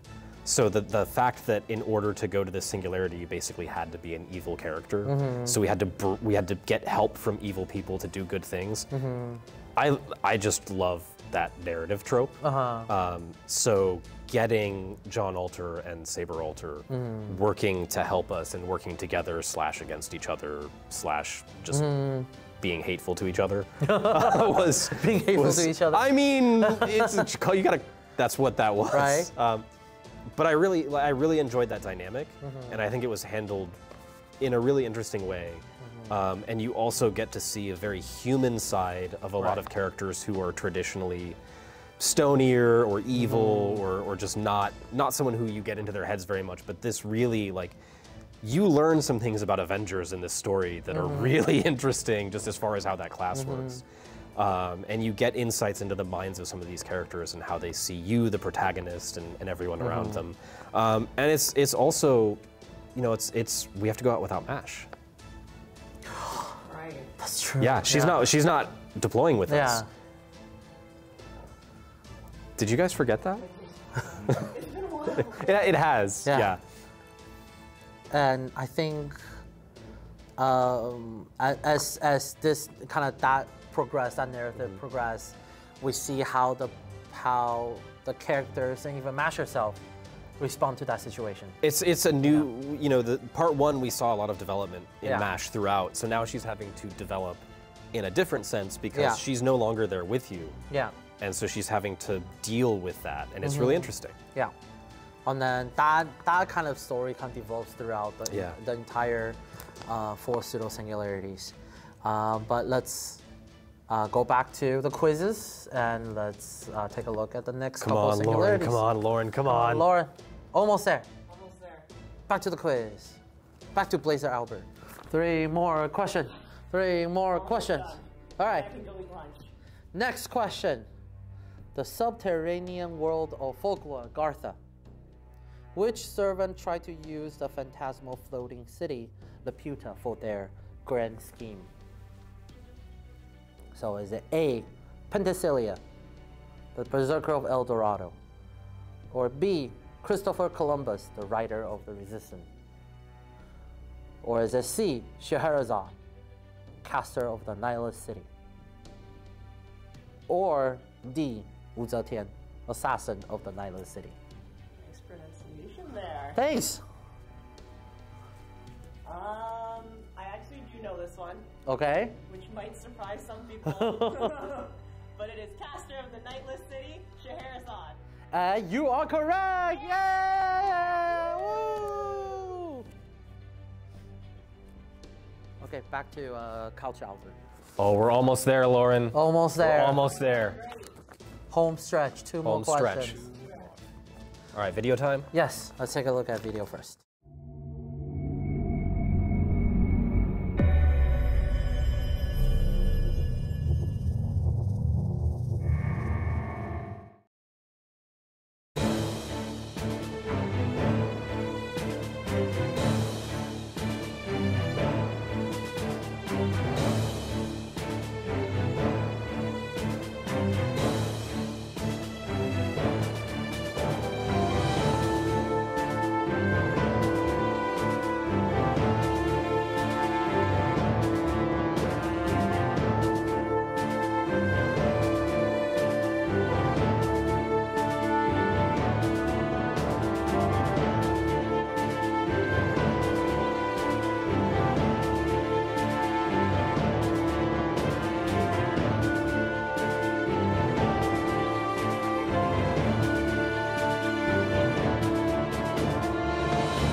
迷い込むのは背徳の理想郷夢も見つつも全ては歌方に消えていくフェイトグランドオーダーエピックオブレミナントアガルタの女好評配信中 Agartha. We learn a lot about the characters. We learn a lot about the characters. We get some cool new characters introduced. Certainly one of my favorite berserkers shows up here. Right. We get some... I think Agartha introduces one of the most truly detestable villains in Fate. I won't say who. I think you're right. But I think it's just like one of the most easy to despise villains we get in Fate. With like no redeeming qualities, no, and it just like this person is horrible, and we can all agree on that. Yeah, and in a way, they make sure that villain is very horrible. I actually really like that take on him too. Oh, really? Like, it's an interesting take that I really enjoyed, and I was like, yeah, this is... We won't say more, but let's just say if you haven't finished Agartha, you'll figure out who we're talking about as soon as you do, and if you have finished Agartha, then you know who we're talking about. But there are also some really funny moments with the people who come with you, Astolfo and Daon. All moments with Astolfo are funny moments. Right. So that's... I think that was the right time to have Astolfo with you, because you did it. With some of the things that were going on there, because it got pretty dark. It got really dark. It got really dark. So it was good to have Astolfo there to lighten things up a little. Right. And yeah, the whole... I remember when it was first given to me, and I was like, Agartha, we're doing a Hollow Earth. We're doing a Hollow Earth thing, okay. And we are doing a Hollow... We did do a Hollow Earth thing, We did do a Hollow Earth. I think that also gives us a different look at Fergus. Literally, yes. A different look at Fergus. Whether it's in Fergus's younger self. Yeah, that's the very different side of him we got to see. At the end, I mean, Fergus was still Fergus. He's always ultimately Fergus still Fergus. I mean, that's the thing with being a servant. Ultimately, you were always the person you were, for better and for worse. Yeah. To be honest, when we're first working on localization, there's not a lot of chapter that was difficult to work on in a way of. I'm pretty sure people's reaction was like, "Oh, why do it make it sound like it's so hard to talk about?" It is. The localization of that chapter is we have to find a really good balance on the choice of words, really. This is a really good time to mention the sort of ethics of localization in terms of keeping to an artist's original intention, but also making sure that the material is both understandable and suitable for the target audience, in this case, the North American audience. So yeah, if you've played Agartha, you understand the tightrope that we were walking there. Yeah. And if you haven't, when you get to it, and I really seriously suggest playing through part 1.5, because if nothing else, there are a lot of really cool characters and moments in it. And there are some great stories. But you will probably understand when you get to this what we're talking about in terms of the tightrope that we were walking with localizing this. And it was a challenge, the process. And I remember you and I and the other editor at the time just talking a lot about like, okay, how are we gonna do this? Yeah. How are we gonna do that? All right, what's this gonna look like? All right, let's roll it back and try this again. Because in localization, it's a lot of times is instinct. It's an instinct that translators tend to want to fix things. It's the nature of the work, especially with editing. You see stuff. Naturally, our daily lives kick in, right? You'll be like, do we really have to word it this way? Yeah. And so at the time, I really had to be like, yes, we really do have to word it this way. I remember a couple of conversations with you that were like, can we, but ultimately, yeah, that's when I say the ethics of localization, that's what I'm talking about though. I mean, sometimes it's difficult, and this was, I think, in a lot of ways, the most difficult up to that point. Yeah. it's a very hard balance to find on what we can do, how we can write. So yeah, for people, yeah, like what Michael said, if you have not experienced it, once you go through it, you'll be like, oh, okay, yeah, that makes sense. So yeah, that's Agartha, and we have two more. Two more. Come on, Singularity. Lauren. No lifelines. 2 questions. No pressure. All right, back to the quiz. Almost at the end. So, this question. In the stage of carnage, Shimosa, which Swordmaster servant helped main character stabilize the servant summoning system? Is it A, Amakusashiro? Or B, Shuten Doji? C, Minamoto no Raiko?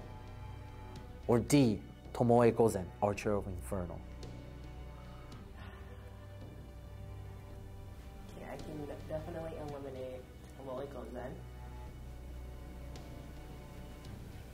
So, I think, if I recall correctly, it is Shuten Doji. You sure it's not Minamoto no Raiko? Yes, I am not falling for your trap. Damn it. And you're correct. It is B, Shuten Doji. Yeah.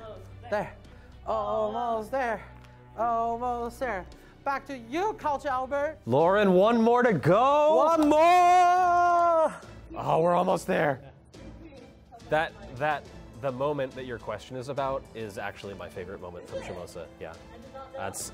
It was one of the most interesting scenes to localize, and also, but video first. Video first. Video I was first. like, Video first. You want me to push? No, yeah. Push the button. All right. Video first.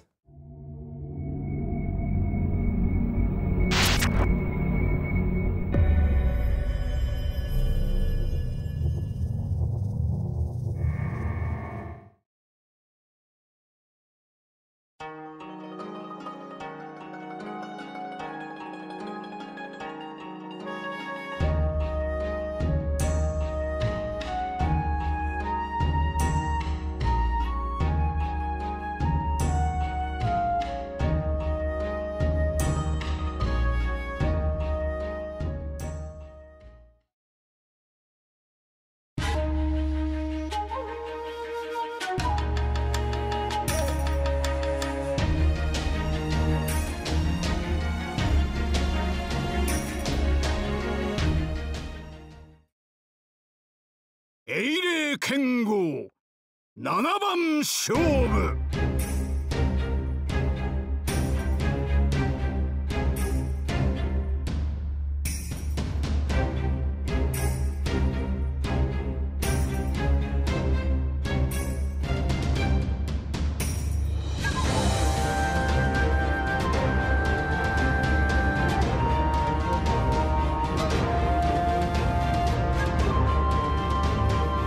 私に力を朝日の輝きをオンアロニキャスターが行くぞ剣豪マスト医者の大戦争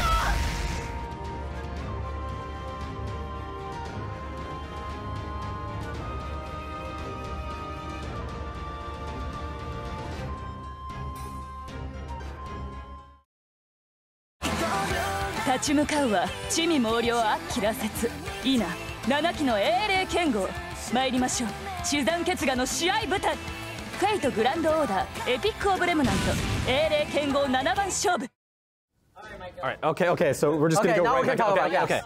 Okay, so the question that you were asked, and that's why I'm sitting there, I was like, come on, you have to get this, you have to get this, you have to get this. If I got it wrong, would you have been so mad? I would have just been like, come on, do you know how hard I worked on that very moment? You know, so this is like one of the sort of awkward things, since we're talking about awkward localization things, and walking a tightrope. The moment that your question is about, when Shuten fixes you, she's torturing you, like brutally torturing you, but it's also very sensual because Shuten's doing it, and that's just kind of how she approaches everything. So writing brutal torture in a sensual way was really, really difficult and complicated and required a tremendous amount of iteration. But I think the original work did it so well that just from the standpoint of it being a really complex piece of writing that was pulled off very well, it was fascinating to localize, and I really enjoyed doing it. Even though it was probably one of the most viscerally horrible moments in FGO, thinking about just how painful that must have been. So yeah, that's how we're starting that off. Wow. I don't want to follow that. System-wise, we have special cut-in. Oh, those intros were cool. Those intros were really cool. Before every single Swordmaster fight. Voiced too. Voiced too. Yeah. And speaking of, we also, man, I can't talk about the ending. No, we really can't. Damn it! I know you want to, but we can't. I love that part so much! That if you've played the ending of Shimosa, or if you get to the ending of Shimosa, you can probably hear Albert's fanboy squeal toward the end, from wherever you may be in the world. it's like echoing through time and space as we speak. No, but I like the format of it was really cool. Yeah. It's the whole dreamscape thing is really interesting, and as a framing device, mapping servants onto that was really interesting. The new servants were cool. We saw Muramasa. We saw Muramasa. We did for the first time. We saw Tomoe Gozen with her just yeet. Those were, yeah. I agree. Yeah, and not always with class advantage. Yeah. Yeah, it was an interesting story, and your companion servant Musashi. Musashi. Who we still haven't even mentioned yet. I was like, your udon obsessed. Are we talking about Musashi? What is it with sabers and food? They have good taste. I know, but like, have you noticed that just sabers are very food obsessed as a group? I mean, now that you mention it, Yeah. Okay, so that's not just me. Sabers, Musashi. Yeah, saber, Musashi. Musashi, now we know after so many years, Musashi become a very key character. Yeah. Too. So definitely play Shimosa to get that background. For a Fate Grand Order, and we saw her appear in other Fate titles as well. But yeah, following Musashi along through Shimosa. Yeah. It's we always talk about, like Michael will actually talk about with other editor as well, about the character Musashi. In a way, it's a very, I don't want to say it's a very anime-like, it's not, but But I know what you mean. Yeah, it's Fate usually is focused on multiple parties. Yeah. Focus on it and have them.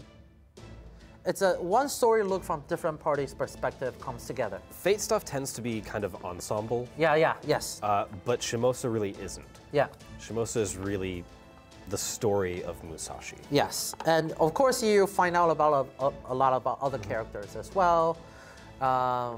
But yes, like you said, it's not a lot of time. We just root and basically follow one character's journey throughout the entire Singularity. Yeah. It's really about Musashi's growth from beginning to end. That end fight is probably one of the coolest fight. Albert, we're not talking about that. At the end, but we're not talking about it. I'm just saying it's really cool. Yeah, but before Albert spoils I grill the ending somebody. of Shimosa, I think we should probably go to Lauren's next question. Okay, so next is the last question. Come on, this is for all the marbles, Lauren. For all 10 million QP. No pressure, guys, right? No pressure. No pressure. All right, back to Blazer Albert. All right, this is the moment. This is the last question. If you get this one right, every player of FGO English will get 10 million QP. Yeah, no pressure or anything, right? Everything's stake on this question. If you get this one wrong, all the previous answer doesn't matter. It's zero, it's 10 million QP or nothing. So everything rides on this last question. Okay. You ready? Yeah. And you have no more lifeline. I know. So, in the Forbidden Avant-Garden Salem, at which cycle was Lavinia brought to Salem? Is it A, 4? Is it B, 6? Is it C, 55? Or is it D, 3,106? At which cycle was Lavinia brought to Salem? And this, I have no lifelines left. Oh man. So everything rides on this answer. And my options are 4, 6, 55? 55, or 3,106.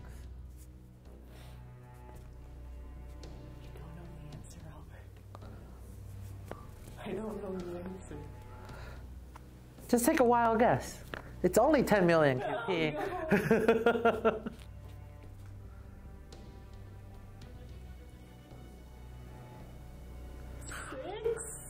Are you sure about 6? No, I just said I wasn't.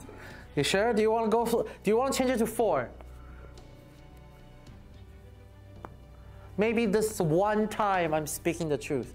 Do you want to change it to 4? I'll trust you, so I'm gonna stick with 6. Oh wow, hurtful. Hurtful. You sure you want to stick with 6? Yes. All right. Well, the answer is 6. Ah! So our contestant Lauren got all the questions correct. That means it's 10 million QP for everybody. QP, QP, QP, QP. So that concludes the quiz segment. Thank you, Lauren, for joining us. Thanks for having me. And then back to the couch crew, we'll be talking more about FGO, and we actually have some game information we'd like to announce, and we're just kind of talk about the state of the game as well. So stay tuned, we still have more for you. Yeah! Lauren! Whoa, yeah! QP, QP, QP, QP, QP. So Lauren answered all the questions correctly. Never doubted it. Never doubted you. Well. Yeah, really? You're really, after everything that's that, you're really? Never doubted you. Uh-huh. Never doubted you. 10 million KP. Hey, I know we got that in the I kept saying bag. I believed you could do it. Don't lie. We know you got that in the bag. I kept saying I believed you could do it. I can't speak to my state of mind at the moment. But this is the last recap video we have for the last pseudo singularity. So, video.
で触れたもう我が父なる神よバラの眠りを越えいざ究極の門へと至らんクリフォーンナイ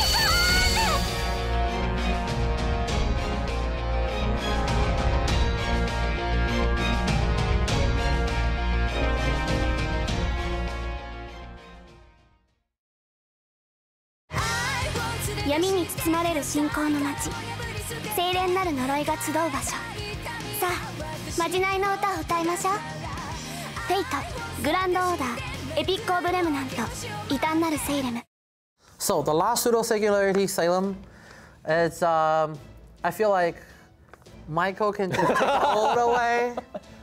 Yeah, this is the one that was I felt like someone was just staring at me while they were writing this. Yeah. Yeah. Okay. So. Who was staring at you from where? I don't want to think too much about that because if you think about it, then it pays attention to you, and we don't want that. Yeah. So Lovecraftian horror has always been just like one of my very favorite things, and when I found out that we were going to do a Lovecraft chapter, I was just like, oh, I'm going to go home and reread everything, which I did. And, yeah, no, which turned out to be a good idea at a number of points in the story. I was like, oh, I'm so glad I read this. But then I had to then go and read about the Salem witch trials because the Witchfinder General is in that, and what a historical character if you're not familiar with the Witchfinder General. I won't spoil anything, but he is a piece of work. So yeah, this was an interesting story. Abigail Williams historically was part of the Salem witch trials, but also there's a story that many of you may be familiar with that features Abigail Williams. But then you have Lavinia Whately, who is very much a Lovecraft character, and that family in that area of the country, and nothing good comes out of Massachusetts. If you're in a Lovecraft story, it's just like, oh no, we're in this part of the country. It's just everything is horrible and monsters everywhere and people doing crazy magic rituals, and so yeah, like a pale girl with a horn sticking out of her head doesn't even move the meter. So one of the things that I really enjoyed about Salem, and it's a long list. Let's see, how do I say this without spoiling anything? A person makes an appearance in a very meta sort of way that speaks to a work of Lovecraft and also the person of Lovecraft. This is the first time that in Fate we were dealing with like cosmic horror. I'm trying not to turn this into a TED Talk, so like respond. Part three of the video series will be my 3-hour talk. Yeah, how do we interpret the original creator's intention of combining everything? The mythos cycle of Salem and Salem's place in the Lovecraftian mythos, which like you could argue that case now because of the way I feel like one day I'm gonna get a docu-series, right? I'm gonna have you talk to the writers of Fate Grand Order. Can I? I'm there for like this conversation. Monica can interpret. Like the video. Like the video. Let's make this happen. If it reaches a certain number of likes, I'll personally see it to make it happen. If it reaches redacted likes. How many likes? It would have to be a lot. Like a lot. To get us sitting across the table. 100K? It's probably more than that. $1 million? 10 billion. Whoa.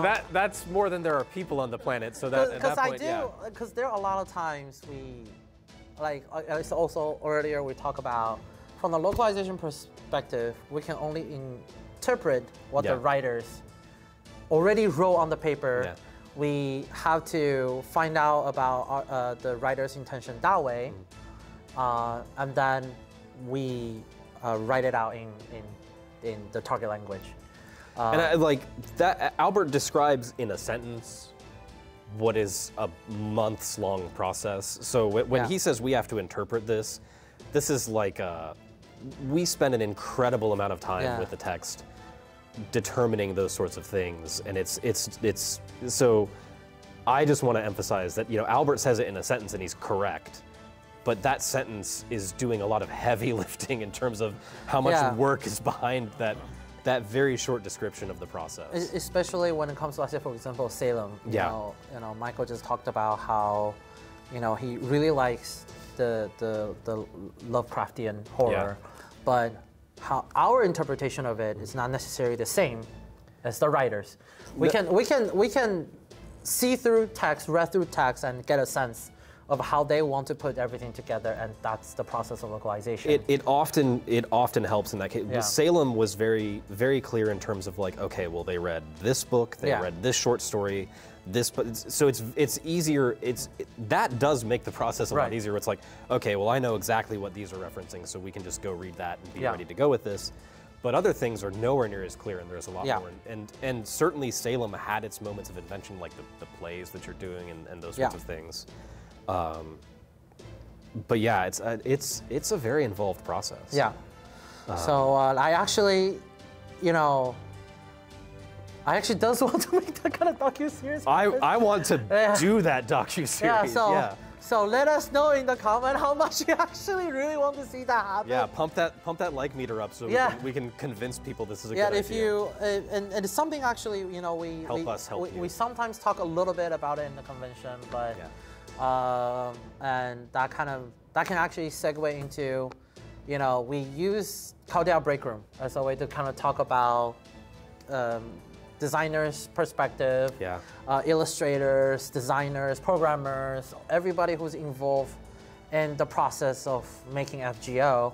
And we have that monthly issue going on our social media that we can help people understand the creation process more.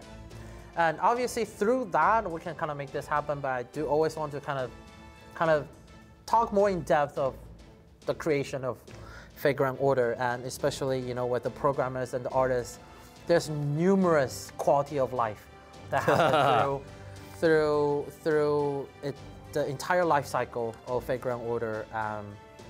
You know, for people that have clairvoyance, you know what JP has, and like we talked about, like what, you know, Kano-san sometimes talk about, is that a lot of the quality of life updates, we have it earlier than the same time that Japan had that content release. So especially right now, if you're just starting FGO, you know, the experience is very different. The quality of life will help your experience with FGO going through the earlier singularities, catching up to the latest chapters, a lot easier and a lot more enjoyable. A lot of the servants that we have in game have animation updates already. Have strengthening quests that change their skills. I mean, you have access to servants if you're just starting out that were not available when the game came out, that can make a lot of the content easier. I mean, Salem introduces our first foreigner. And that makes dealing with berserkers, like we mentioned, Kualter in America, just so much easier. And so, if this is your first time watching, or you haven't really go through the earlier stories, or do you feel like there's a time to catch up, we have a lot of quality of life updates now, so it will help you a lot with catching up. It really will. So definitely, or if you just feel like, hey, you know, I want to start FGO again, a brand new experience with all the understanding that you have now. Definitely, it's a very different FGO now than it was 7 years ago. We've come a long way. Yeah, we did. So, and just speaking about FGO, so it's not just us. We actually have a surprise message from one of the voice actors in Japan. Yeah, so let's take a look. Hello, Masters! アプリフェイトグランドオーダーではアルジュナ岩窟王アルジュナオルタを、担当させていただいてます島崎信長です、メインシナリオ第1部 1.5 部振り返り配信番組ということで皆さん楽しんでいらっしゃいますか？はい、ということでまあ正直全部のシーンがね印象的なのでまあ私が担当させていただいているキャラクターっていうところに焦点を当てますと第1部まあアルジュナはい、アルジュナはですね、まあどこまで言っていいかちょっとね難しいんですが、終章のちょっとカルナとね、はい、競ってるところが僕はすごく好きでした。あんなに苦労するねあいつらをさあ何体倒せるか勝負だみたいな、もうなんかスコアを競っているぞって、あんなに苦労したやつらをみたいなところが、なんかあの2人のやっぱ強さとか凄さもそうだし、アルジュナとカルナのなんか関係性っていうのもなんか前向きにこう表現されててすごく好きなシーンです。そして1.5部もですね、まあ同じ理由で、まあ、岩窟王エドモン・ダンテス関わるところで言うと、新宿がね最初は本物かと思いきや親とかっていろんなねミスリードがあったりしたんですが、まあ、結果彼が登場しまして、で同じねアベンジャー仲間のジャンヌ・オルタちゃんとの、まあ、絡みといいますか、ここちょっと描写されてないとこなんですけど、あの状態のこう絶体絶命のねジャンヌ・オルタちゃんが完全に回復してね帰ってきたっていうことは、あれその間に何があったのかなって、もしかしたらこれはただの僕の想像ですけど、FGO のゲーム内ではこう使われることはないと思うんですけど、岩窟王のねこう別な宝具力の行使があったのかなどうかななんていう、なんかちょっと裏のね考察もはかどるようなこう想像が広がって好きなねシーンでございました。そしてアドバイス、そんなアドバイスなんかねするような立場じゃないんですけど、まあ FGO に限ったことじゃないかもしれないんですけど、自分のこう好きとか楽しいっていうのをまず優先していただくのが一番なんじゃないかなって思います。それこそねアドバイスっていう形でここはこういうふうにした方がいいぞとかって事細やかなねものはあると思いますし、それもとっても大事だと思うんですけど、でも何より一番の原動力はねやっぱ好きっていう気持ちが人を動かすものだと僕は思っているので、まあ例えばですけどこう攻略上はねこのサーバントはちょっとこのステージは不利だよみたいなのがあっても、でも自分はずっとこのサーバントと歩みたいから、仮に攻略上不利でもこのサーバントと一緒に勝ち抜くんだみたいなそれもありですし、まあ逆になんかとにかくストーリーが読みたい、先にガンガン進めたい、ストーリーを愛してる好きなんだって、だから最適解というかね、とにかく攻略に全振って一気に攻略していくぞっていうのもそれも愛だと思うんで、ぜひね愛を大切にして、FGO を楽しんでいただけたらなと思ってます。はい、ということで以上アルジュナ岩窟王アルジュナオルタ役の島崎信長でした。バイバイ。 Thank you, Shimazaki-san, for that wonderful video comment. And that kind of wraps up our recap segment. We talked a lot about FGO so far. It's been a long journey. Yep, but we have more to come because next we're going to talk about the latest game news for FGO. Woo! So first, let's take a look at some of the stuff that's happening right now. So right now we have the White Day 2024 pre-release campaign. The campaign is happening right now. This is your chance to get some Saint Chords and Golden Fruits for this logging bonus. So please don't miss your chance. Next, we have Advanced Quest Part 2. So Part 2 of the Advanced Quest is available right now. By completing the quest, Bones Upon Bones, players will receive a Craft Essence Maledict Bone Mountain, which will increase the drop rate of evil bones from battles. For a limited time, the Craft Essence Story of a Wolf will be added to the Exchange Mana Prism shops in the Da Vinci Workshop. Next is the latest game information for White Day 2024. All right, yeah. So the event is called White Day Spectacles. And as part of the White Day Spectacles, the limited time event, 15 Big Spectacle Intellectual will be held. Let's take a look at the video first.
And now we have the prologue text, as always.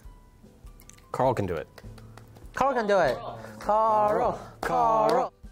Okay, time to go fix another minute singularity. Under Da Vinci's enthusiastic command, Chaldea heads to a minute singularity in modern-day Europe, only to find themselves ambushed in an office building. The group can't see, smell, or in any way sense the presence of this mysterious enemy. Before they can even figure out how they are being injured, they hear an unfamiliar servant's voice. The glasses! Put on a pair of glasses! Following the voice's instructions, every member of the group puts on a pair of glasses they are given. The instant they do, a demonic beast, fangs bared and ready to strike, appears before them. Wearing these mysterious glasses, the group employs their enhanced analytical skills and intellect to guide them in repairing the minute singularity. The spectacular battle, framing Master's future, begins now. Yeah, Wow. Carl. Carl's so expressive. I know. When it comes to reading that too, I think in the future, I think he can take this over. Yeah, I think I'm just going to have like Carl go through the rest of the slides. I mean, they're probably tired of my voice now. Definitely tired of mine. Yeah. Oh, I have glasses. I have glasses. I can go put them on. I'm not an intellectual. So, as part of the event, new Spiritron dress will be added. Yeah. So let's take a look at the new Spiritron dress. So, Spiritron dress Student Council President Arjuna will be available. Yay. And we have videos for it too. 世界は学びに満ちている。ならば今こそ人は学ぶ時。知識こそが悪を断つ。マハープララヤ。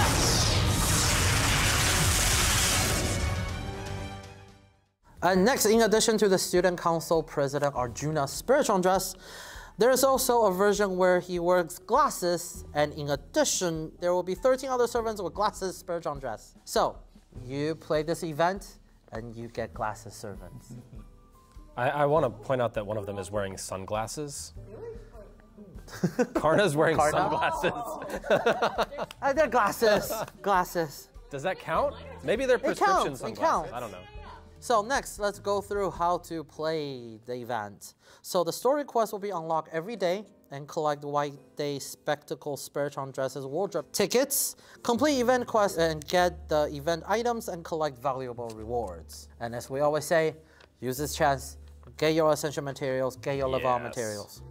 Event bonus, here's a list of event bonus servants. There are quite a few. And next, let's take a look at the campaign in more details. For a limited time, each logging bonus will be delivered with a message from Arjuna Altar. Logging each day during the bonus period and receive rewards like Summon Tickets, Stargazer's Teapot, and even Lantern of Chaldea on the final day. Next. Logging during the campaign period, you will get a White Day Spectacle card key, which can be exchanged for one White Day Spectacle limited time craft essence. Speaking of the craft essence, let's take a look at them. So, the first craft essence is called Chaldea Deliquens. Oh, that's so cute. It is really cute, isn't it? Maybe my friend is getting more friends. Yeah. That's what that looks like. Yeah. They look like they're being friendly. Yeah, nothing to worry about there. And next, we have a Night's Dream. Oh, pretty. It is. And for this year, each craft essence illustration will allow you to listen to a dialogue between the servants based on the illustration. So, similar to when you summon a servant for the first time, when you get the craft essence for the first time, a voice will play, a cutscene, similar to the summoning scene will be played for the first time. You get the CE, and you can play the scene back again in the CE detail screen later as well. But you'll be able to hear voice dialogue for the characters that's featured on the craft essence.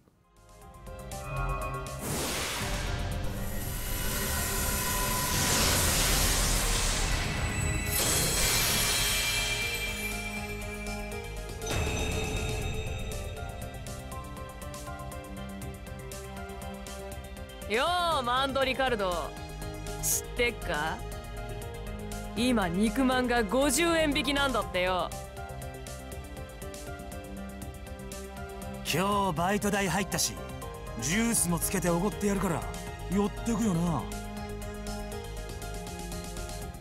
はいっす。寄りますっす。ありがたくいただきますっす。And 2 servants in my room. So for a limited time, you can actually display up to 2 servants at once in my room instead of just 1. So the event start date is this. As you can see, it will start tonight. Eligibility to participate in the event is to just clear Singularity F. So I hope everybody will have a chance to participate in the event. And that means almost everybody that plays FGO will be able to participate. You'll be able to get the Spiritron dress. You will get the new craft essences and materials. I will stress this again. Play the events. That's how you store up materials. Never know what you're going to run out of. Yep. And next, we'll have X/Twitter icons and headers giveaway. That's actually using the limited time craft essence illustration, and they will be available for download from the official Fate Grand Order special site. Very nice. In addition, we have a phone wallpaper giveaway. Players who share the White Day 2024 special site on social media will receive an original wallpaper on their phone. Nice. So next, we're going to talk about some events that's going to happen in 2024. As the stream's title suggested, the special program stream program is called Roll to 7. And today's program was a recap on Prologue Part 1 and Part 1.5. The rest of the campaign will have a series of videos that do recap on the Lost Belts. And we have a new event coming out in mid-March. The eligibility to participate in this event will be to clear Part 2, Chapter 1. So use this opportunity if you feel like you want to recap on some of the earlier story before you get to Part 2. This is your opportunity to do so. And so we hope everybody can enjoy the story and participate in the new event. Next, I would like to announce that we have to meet the social media goal for the White Day campaign. Yeah! So thank you for everyone who participated. As a reward for reaching this goal, we'll be giving away 6 Sencords. Yeah!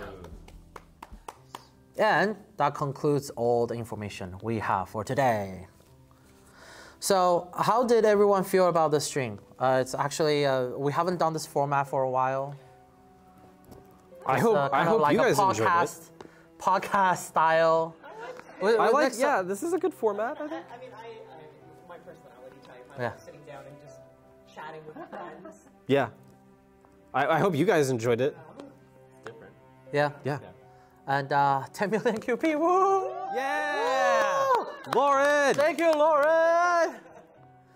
Yeah, so again, the likes and comment, let us know if you would like to hear more about Michael talking about his writing, his philosophy going to the localization. If you guys want to see that event, maybe if there's enough interest, we can actually make it happen. We'll do like a crosstalk, like an interview crosstalk, right? Between Michael and the writers for Fate Grand Order.